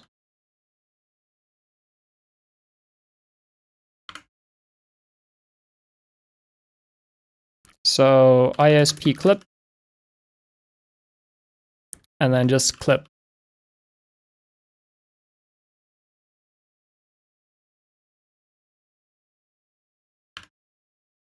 Now we can remove EQ analyzer. Okay, so I'm gonna group this. And then this can also be maybe 100% like this.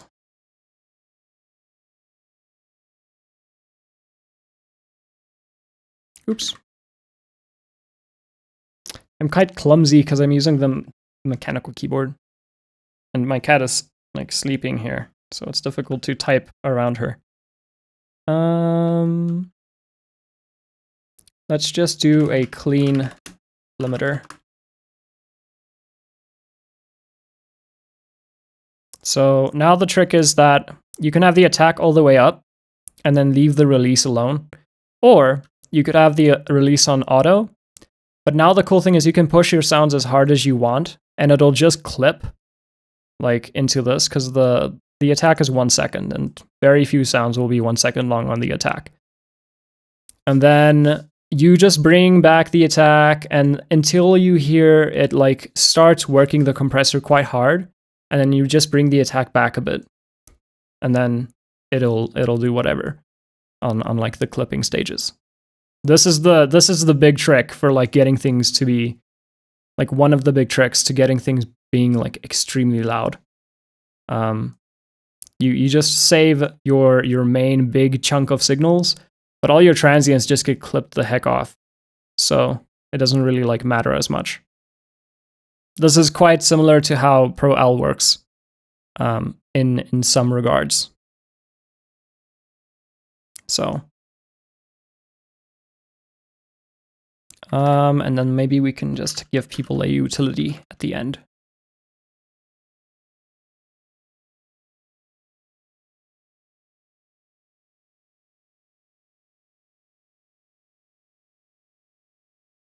So we could call this loudness.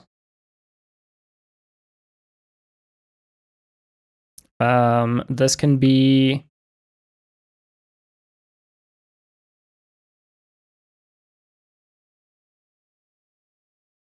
we can just call this compressor actually. Just keep it the same.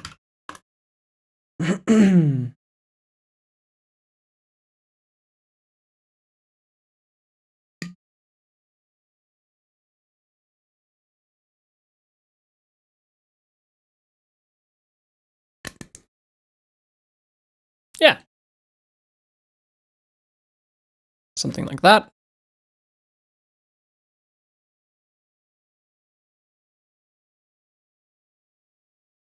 Another thing I'd actually love to try sometime is taking the Ableton limiter and then adding this attack stage to the limiter.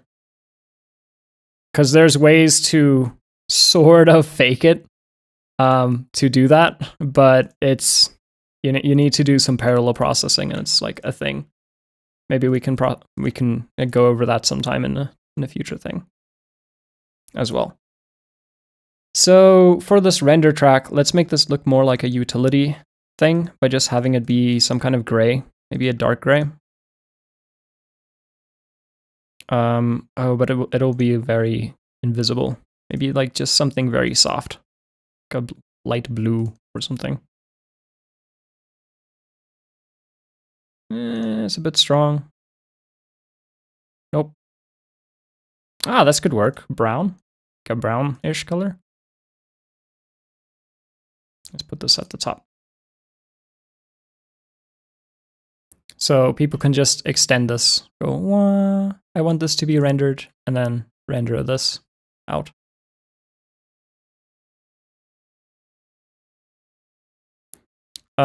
Maybe we can call this song render length. Or just render length.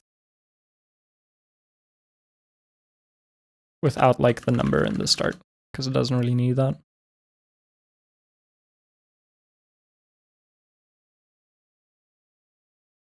Yeah, so the workflow would be click here, select your tracks, and then Control-Shift-R, export, and then anything else you want to do is just like inside of the thing already. And then this can maybe be at the top, or like over here or somewhere. People can decide. All right. This also does not get a number because it's just a utilitarian thing. This can keep their numbers because it actually is important for it to have the hashtag in the start, or the hash symbol. Hey, cool. Thank you, Cry. Check them out in a sec. It's almost 9 o'clock. Okay. Let's quickly cover the sidechaining methods inside of Ableton that I would recommend, and then also I'll show like 2 different methods to like trigger it, which could be very, very handy. And then we can move on.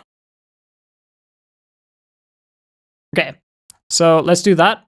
After that, we go over sends, because sends is like a thing to talk about. Like I said, with the weird timing between all the tracks, it's a thing. Let me just get control over my lights. Oh no, dark. All right.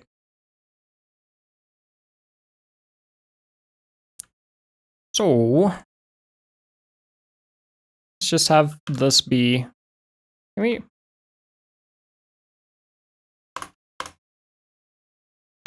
Just the blank box. Nice. Nothing. You go nowhere. Can I make you go nowhere? Sends only. But no sends. So no volume, no nothing. Okay. And then maybe we can just go like that. And then just disable all of these. I think you can right click here or on here, disable all sends. There we go. Now we can delete all the sends. Does it keep the setting if you do that? I've never tried. No, it doesn't. Sad. All right, it's fine. Yeah, so this is just a filler track.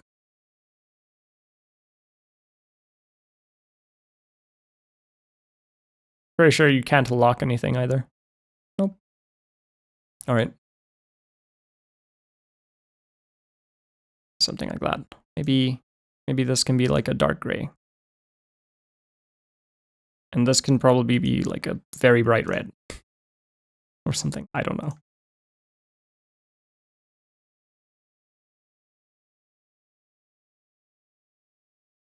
The less complex, the better.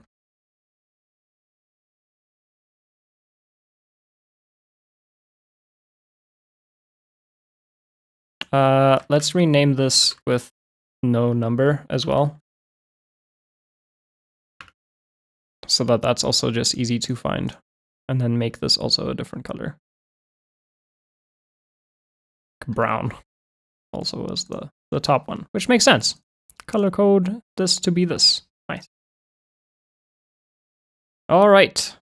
What else do we want to do?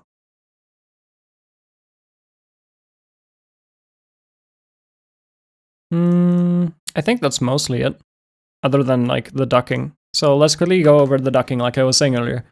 For ducking, I recommend using for the Ableton Suite users, you can use a plugin called, I pulled it up earlier though. I don't remember what it was now for some reason. It's a Max device inside of the MIDI like settings. But it seems I do not have anything. Why don't I have anything? What happened to them? I think it was called Curve or something. No.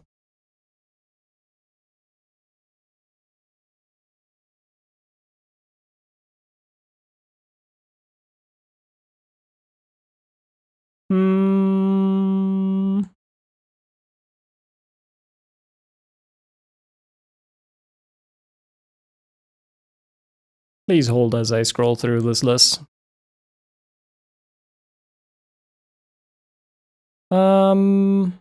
Was it in this? Was it the Max for Live Essentials? I don't think it was. No, because it's not the blue ones. I think it is here by default. Let's just type MIDI. Nudu. It's not the envelope MIDI. It's something with MIDI at the end. Shaper MIDI. Okay, so my recommendation for Ableton users is you have a few different options of like how you can sidechain by default. You can either have the unity gain that we just made and then like manually automate it, but that's a big pain in the butt because then you need to like manually set one setting, and then if you like duplicate this now then one change in one position won't change all of them. So like if you go to the start now and like you change this angle, then none of the other ones will be changed. So you need to like manually copy and paste them to the right. So that's very tedious, and I don't really recommend people do that because it wastes a lot of time, in my opinion. But sometimes it can be useful because you need to do something very specific. But in general, I try to avoid this as much as I can. So the other way to do this is, instead of using the automation like this, like manually drawing your curves, you can actually use the shaper MIDI if you have Ableton Suite, because it's a Max for Live device. So under this track, like this ducking track, you can add shaper MIDI onto this MIDI like track over here. And then out of this one, you map this to your unity gain.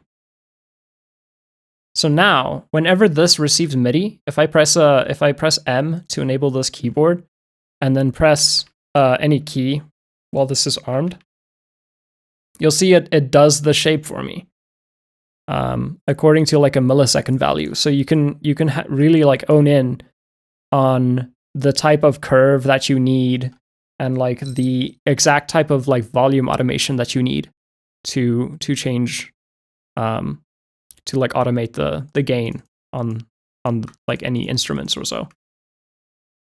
So this is one method that you can do. I recommend this because it's very CPU efficient on the one side, because you're literally just using a unity gain, which is default, like the utility. This is default in Ableton, and then also you're just using a one Max for Live device, which is triggering only like a handful of times. So this is two tools. Default in Ableton, very, very lightweight. And you also get like the different depth controls and everything that you would get with stuff like LFO Tool, and like a handful of other like third-party big name plugins. So yeah, this is an option. Also, one more thing is, I think that if you want this to be like full amount without it being like on 0 the whole time, you will need to change the shape somewhere in this graph. Either it needs to do this V shape and then you move this point to the left, or you'll need to do the opposite shape where this goes to the bottom and then this goes to the top with one dot on the end that's on the bottom. So something like this, and then do like your duck shape. So the main point is that you need to have a dot that's either on the top or the bottom to make this graph do the thing that you want it to do. I think if we trigger it,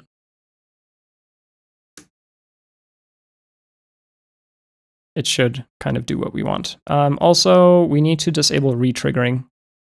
I didn't notice that it does that. We do something like this. Oh, what? What is it doing? Oh, it triggers on the note off as well? Well, that's not good.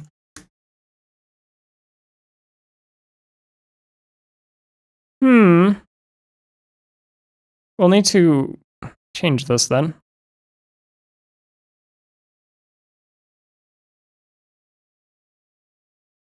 Why is it doing that?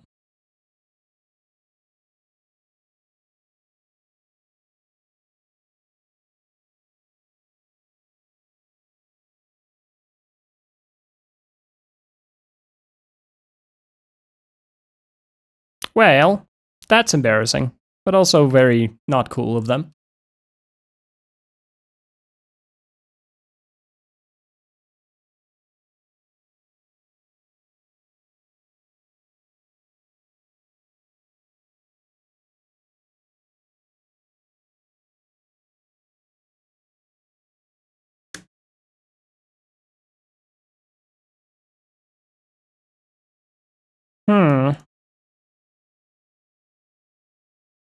Yeah, this was what I was afraid of it doing this on-off thing.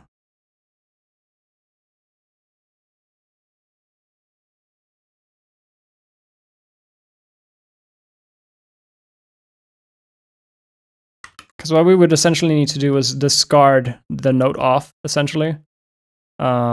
Which I don't think there is something that does that by default.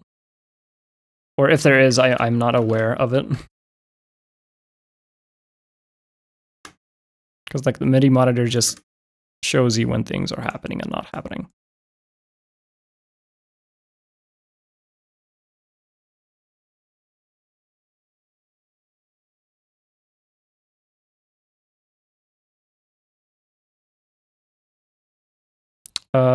Let's not have this or this.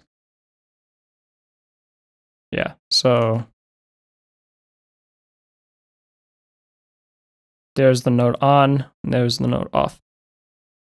I wonder if we can use the velocity control to discard that.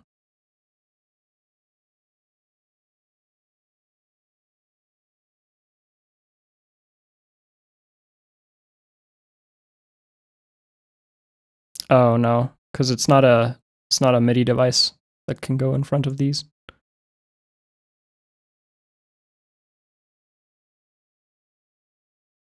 Wah!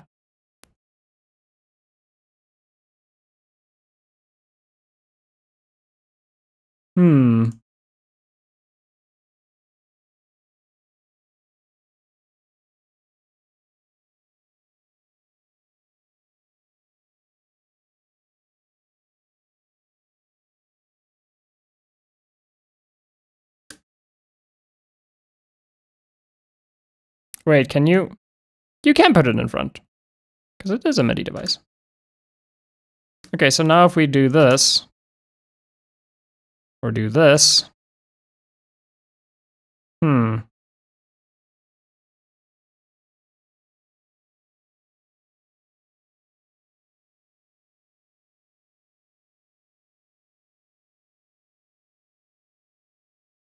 No, we would probably need to have a custom tool for this, wouldn't we?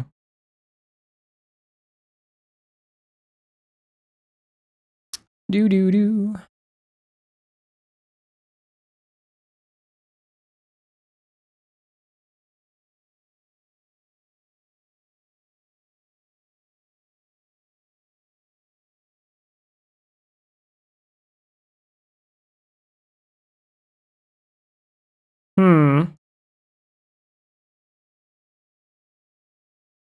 Ah, there we go.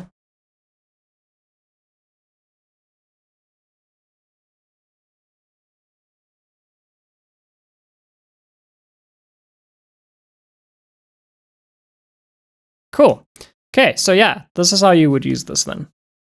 You would have a note off in the beginning, which it seems to be like a default Ableton tool. And then this would then just filter the MIDI out to not happen. And then you would have your shape of your duck, and then you would just change the rate to be whatever the length of your kick is. So the best way to do the shape of the duck to be equal to this number, because it would only be half now, because you're only doing half the percentage here. So if you would do like a duck shape like this, and then have like this be 100%, like 100 milliseconds, and this would be 50 milliseconds, but with a little less because you have the curve at the end. So I would recommend having this be maybe like, rather than doing this, you do this, because now it's 100 milliseconds minus like 20% or like 25% of that, which would essentially be what? 25 milliseconds, because we're doing 100. Yeah. So if you do 200, then you know you have 150. So now this curve at the end happens at 150 at this point here in this last square. So you know that if you set this to 175, then it should be 125-ish. My math isn't that great, so, but it should be around there, I think. But now you could have essentially like something like this. This very standard ducking shape. And then tweak this to your heart's content and stuff like that. Ooh, my lights, they went down in brightness. Okay. So something like this, I think, would be good. So instead of using then the automation, then you can now use this as a default setup like thing. So every time this now triggers with the MIDI, then it'll like trigger on the actual unity gain. And this is like sample accurate as well. It should be, at least. So this would be almost the exact same as using Chain Shaper, except it's not triggered by audio. But you can make it trigger with audio as well. But we'll get into that in like a later time. Because I need to find a way to convert the audio into the MIDI in real time, which I haven't really done in a bit. So yeah, you can call this your trigger. And now this will trigger your like ducking over here. And then we can also make this a nice color to fit with the rest. Maybe the same color as the one above it would be nice. Oh no, not the power. Yeah. Fortunately, it's not like just the power. It's just like I have a timer on my lights to go to a lower percentage, but it does that at a weird time, so I need to change it. So yeah, something like this. And then you could also, if you wanted to,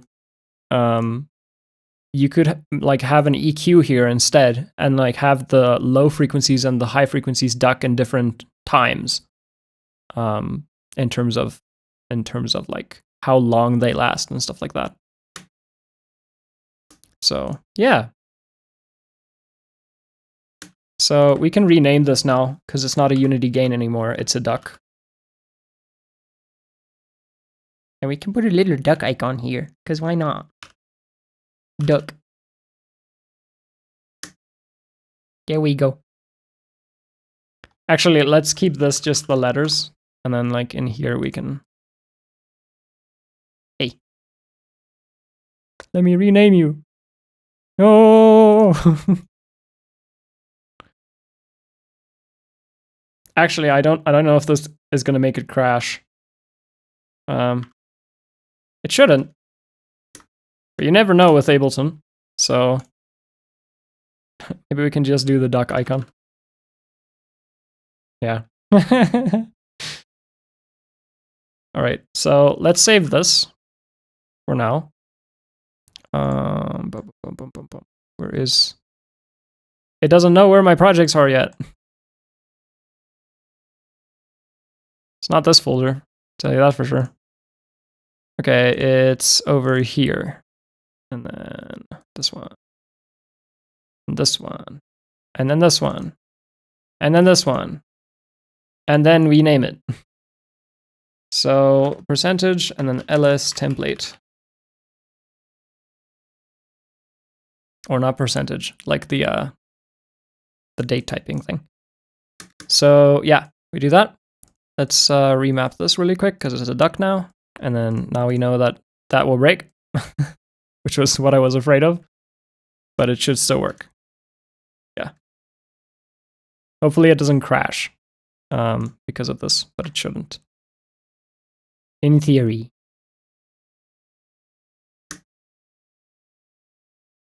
Yeah, now this works as intended.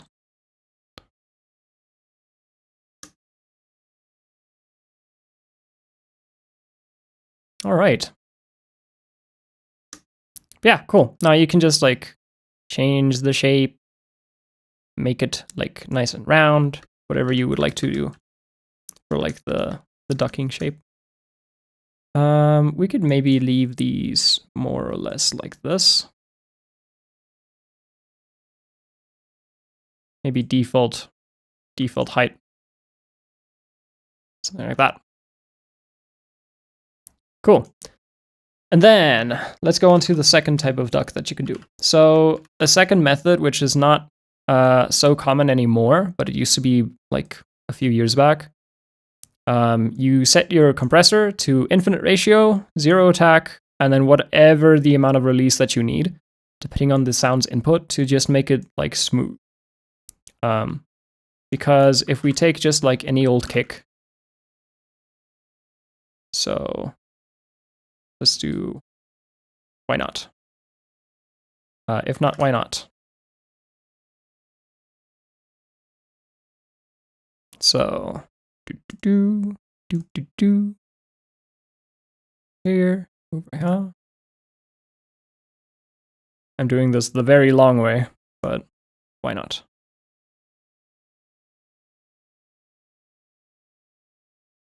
So let's say we have this kick. Wow, that's loud. That's because I didn't change the stems. Nice. I'm so glad I got that before I send this to anyone. Okay. So let's say that we have this kick, right? And then we want to sidechain from that kick. We would open this setting here, go into the audio, and then select our kick from this drop-down list.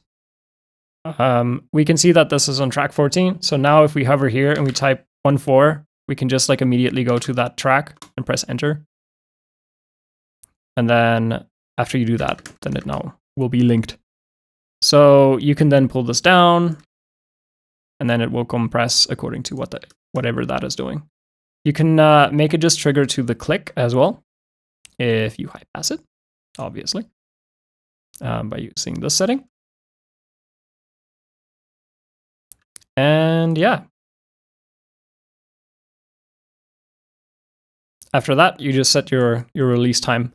If you set this to linear, it will be a bit better for sidechaining, especially if you disable the EQ, because it'll have much more this like upward shape, which is a bit cleaner usually when doing sidechain, or a bit more like pump-ish.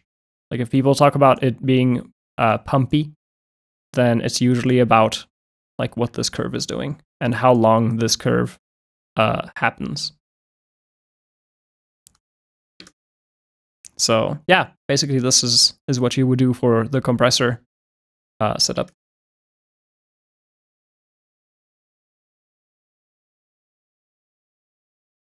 Yep. And then I'm gonna leave this here. So compressor style sidechain. We disable that, just leave that there. And then let's call this our ghost kick, like in the good old days. And people can put whatever they want in here. I'll leave this 505, which is default in Ableton. And then what else do we want to cover? So that's the second way of like doing ducking. What else? We can also do like third-party style, but I don't think that adding that to the template would be very good, because not everybody would have this plugin. Like either you do Kickstart, which is the cheaper option, which you can do with audio or MIDI, and then you can do like some cool workarounds. So like the one would be inside of a drum track. If you do a lot of like drum rack programming, then you could have this be here. Throw in an external instrument into one of the tracks.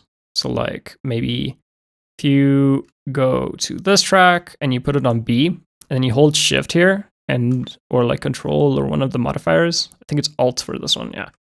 In Bitwig it's shift, I think. Yeah. Weird and different. But yeah, you would essentially set that here. And then inside of this track, you would then grab from this track the MIDI.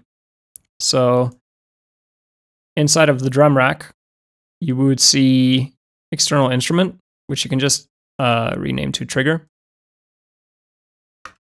And then inside of this MIDI track, you receive either like this, by having it actually grab the MIDI. Now do note, this entire like effect section needs to be empty. Otherwise this will not work. Because as soon as you change, like if you look at these like dots on the right, as soon as you add anything, like external instrument, external audio, like EQ, compressor, anything, it will turn this entire track into an audio track. And this delay then only affects the audio, which there is none. So it doesn't really make sense to do it this way. But if you add this here, like if you add this external instrument in the drum rack, then it's completely fine. So all that this track is doing now is you're grabbing MIDI. So we can also call this MIDI grab or something. And then you can either do it through this, or you can send by using this drop down into MIDI grab. But it makes more sense to just do it from the input. So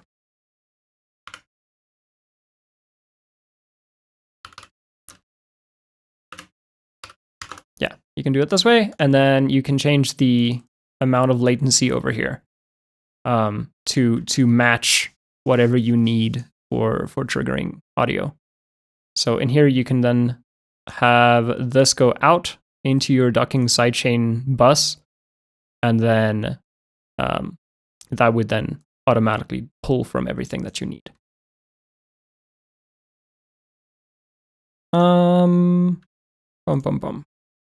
So there is this one setting over here inside of Kickstart called anti-click smoothing, which adds 6 milliseconds of latency. How this works is it uses a latency, like a delay. It uses two types of delays. The one is just a standard delay with feedback at 0, wet on like full, and then the filter turned off. This delay is not great because it has a like a low pass filter at the top, which we can look in EQ Analyzer. It should show us the phase of that. So you can see here's a low pass at the top, and lots of time difference. Because like 1 millisecond, but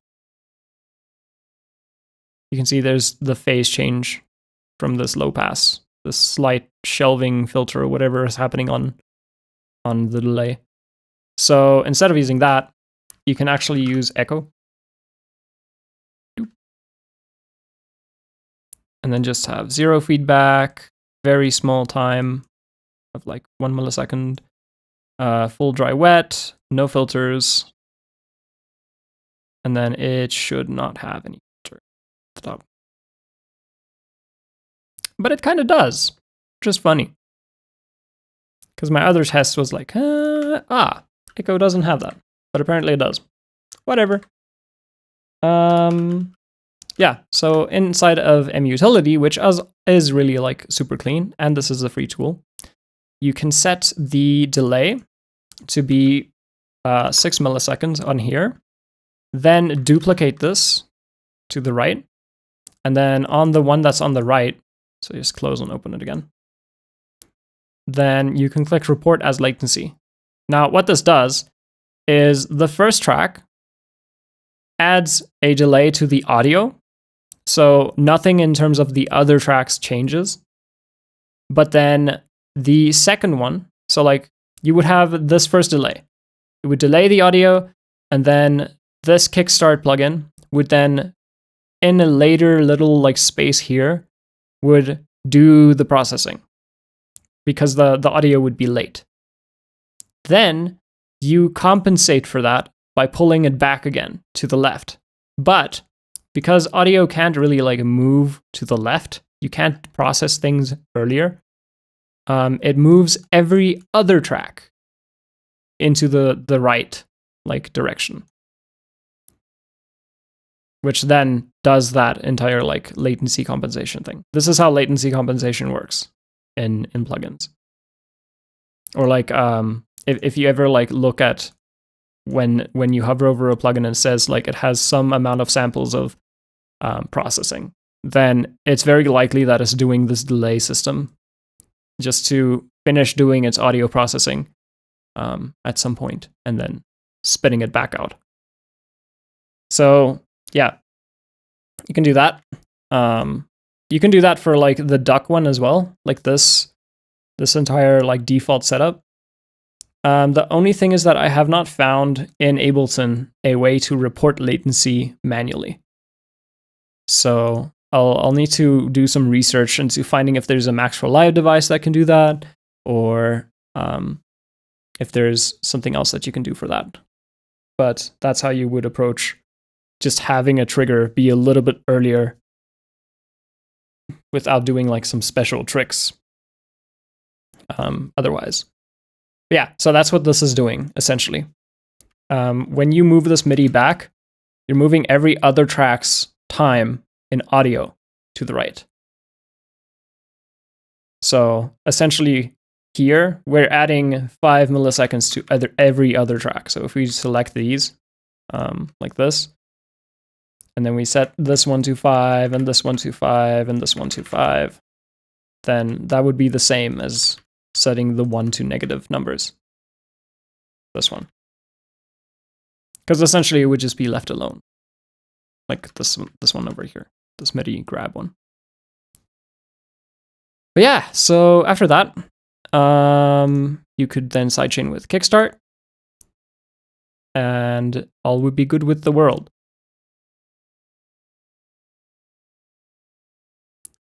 So we could maybe call this MIDI delay or like latency compensator. I don't know. Something just so it's here.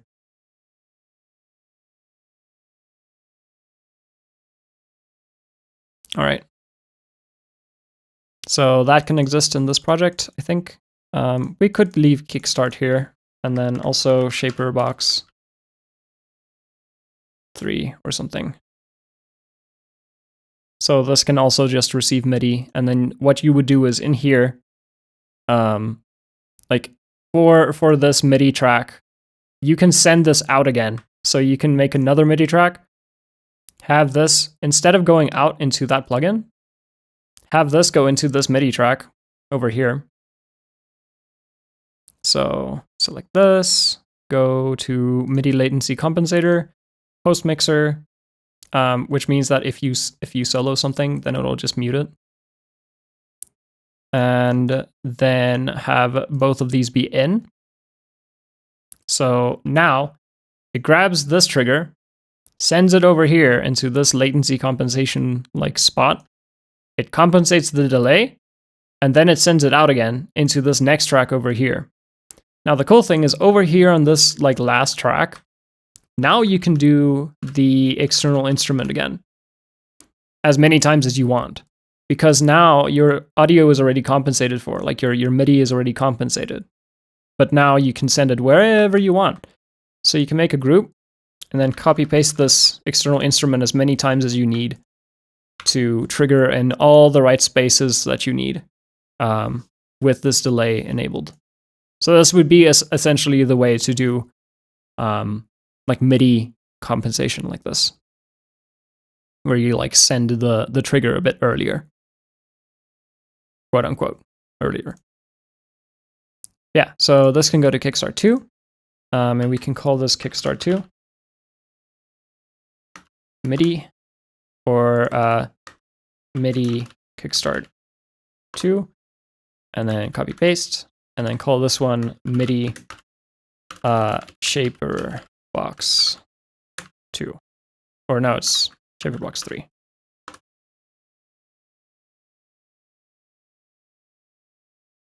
Kickstart 2, Shaper Box 3. Okay, so there you go. That would be this. This is also just the same, but the cool thing is now you get control over all those shapes and power. So now you can compensate for 5 milliseconds of latency over here, according to what this number is over there at the top. And then have your sidechain be whatever length that you need. And it's nice because it reads it out. So you can go like, my kick is 150 milliseconds long. And then you just pull this to the right to 150 milliseconds long, make this cover most of your kick, and then pull down to have it not like trigger in a weird way. Or an unpleasant like way where this would be either too short or too long. It's just nice. It has nice features. But yeah, you do it that way. What else? I think this is the main meat and potatoes of what I would like to cover for like ducking, for like a nice default template. We can just make the note off smaller, so people just tweak this. And what else can we do?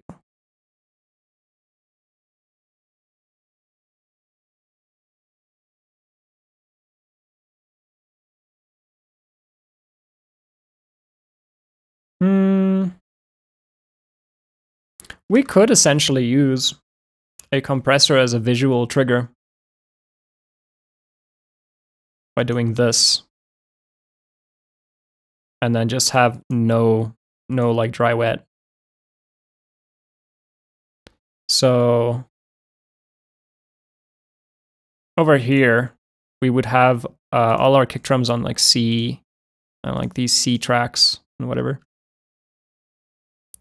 But then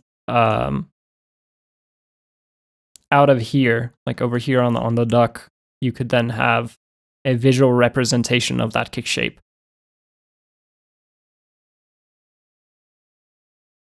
And then just the normal audio on the right, like this, because it's already like dry wet 0. Let's see if that'll work. So like, just add some synth, any synth.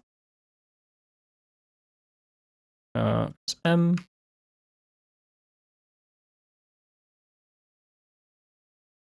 Yeah, so this already gives us like whatever this would be.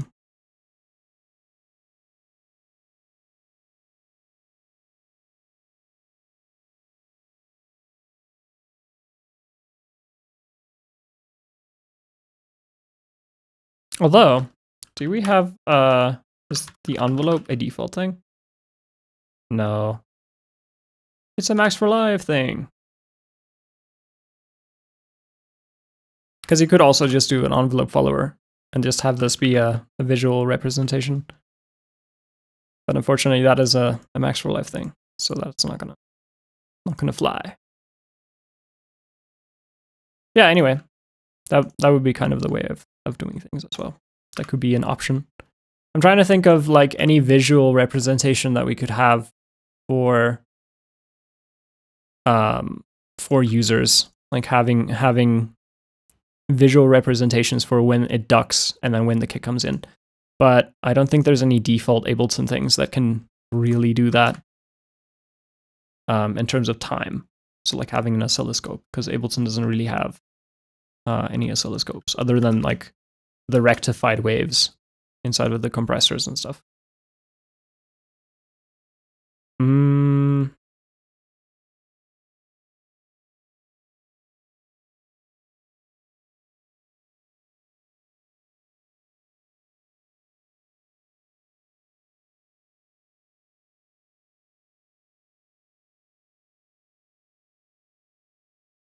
Oops. This still makes sound. So that should not make sound. And then this should grab that ghost kick pre. Or like post effects. Yeah.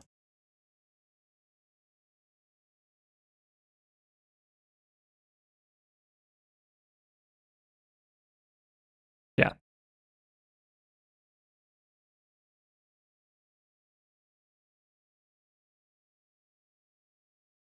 Okay, so let's have this trigger here. We can have a K trigger for a kick, and then an S trigger for a snare.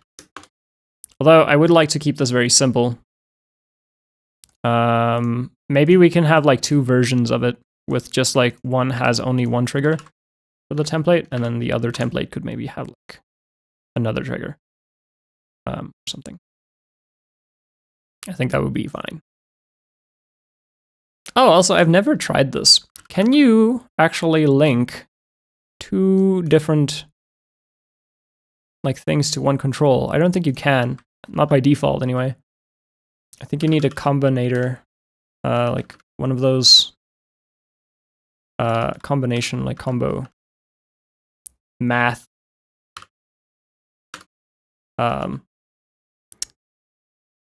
Like Max for Live devices. There's a specific Max for Live device that I was using at one point.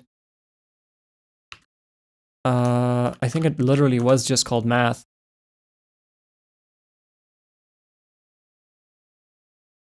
Nope, not this page.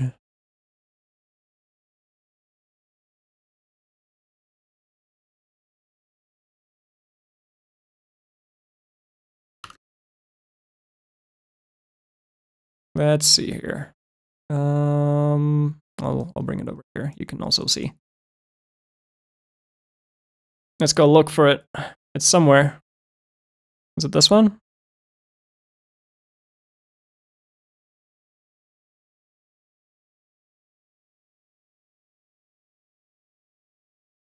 Yes, here it is. This automation math one. So you would essentially take your input, map it to this, take your input B, map it to this, and then they would then play off of each other to give you your output. And then you could use like either or for the setup. And I don't exactly remember how I did it at the time, but I only used like this one automation math and then two of these like trigger shapes.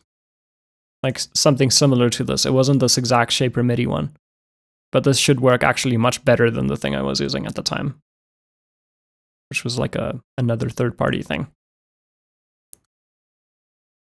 But then you could essentially have trigger 1 and then trigger 2. And in fact, instead of having them on different tracks like this, you could have a drum rack. So do something like this.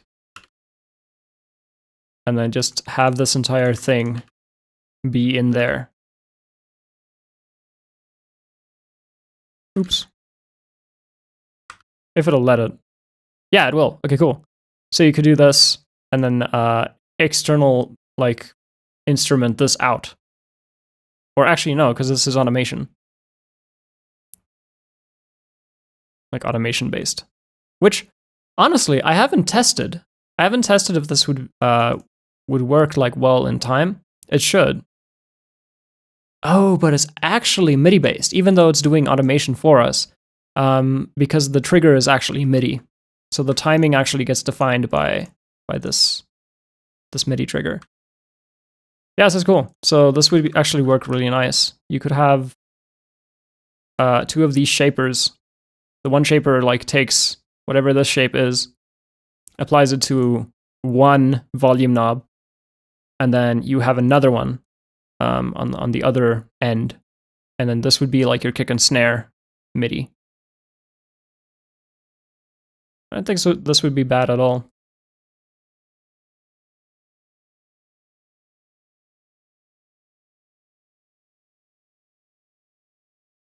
Because you could even have this be like super tiny, just like eh. And then you have one trigger in the beginning of your project, which is just this trigger, and then the other trigger would be like over here. So people have choices of either, oh, I need my kick to be triggered over here, and then you just paste them there, and then, oh, but my snare is over here, and now you just paste them there. And then you get the option of like gluing them and then manually tweaking them one by one if you wanted to do it that way. Or you can just copy paste them down. So either or, I think would be K and S trigger.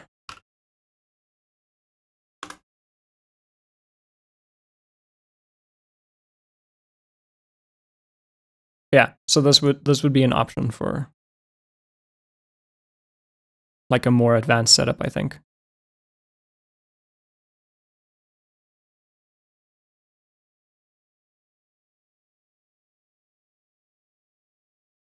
Yeah.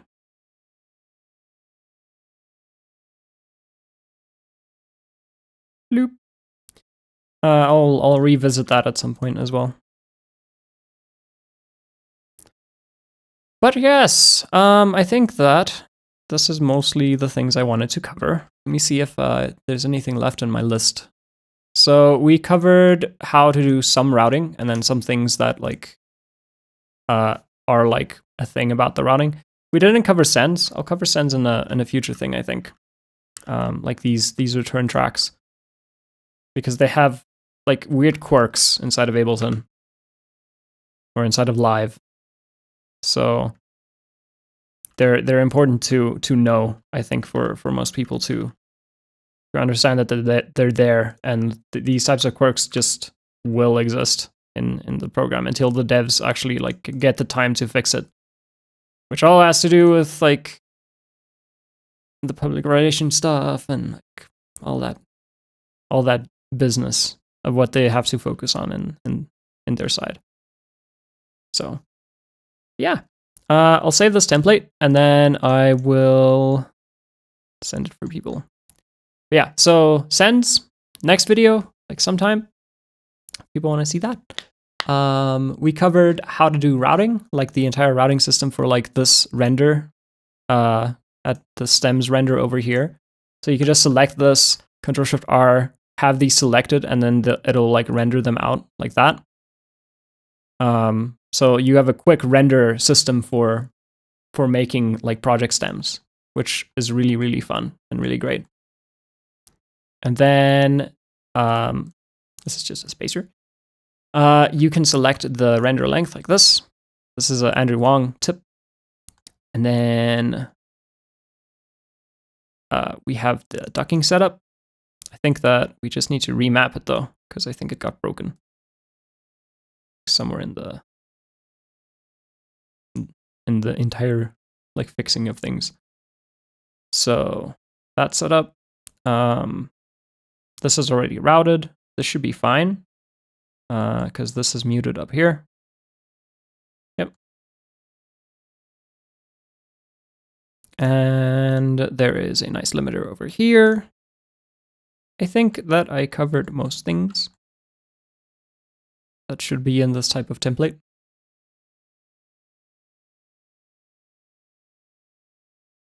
So yeah, I think I'm gonna leave it there. Thank you to everyone that dropped by.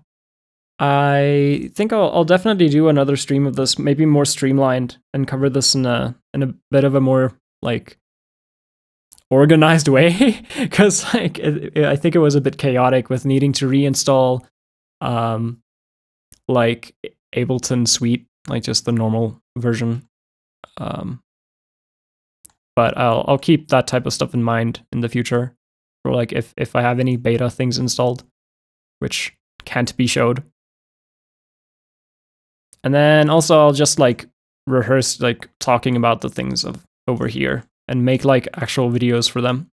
Because I like to cover, I really like to cover all of these topics for each individual DAW, and then have them be documented for everyone to go back to and maybe refer to in a future date.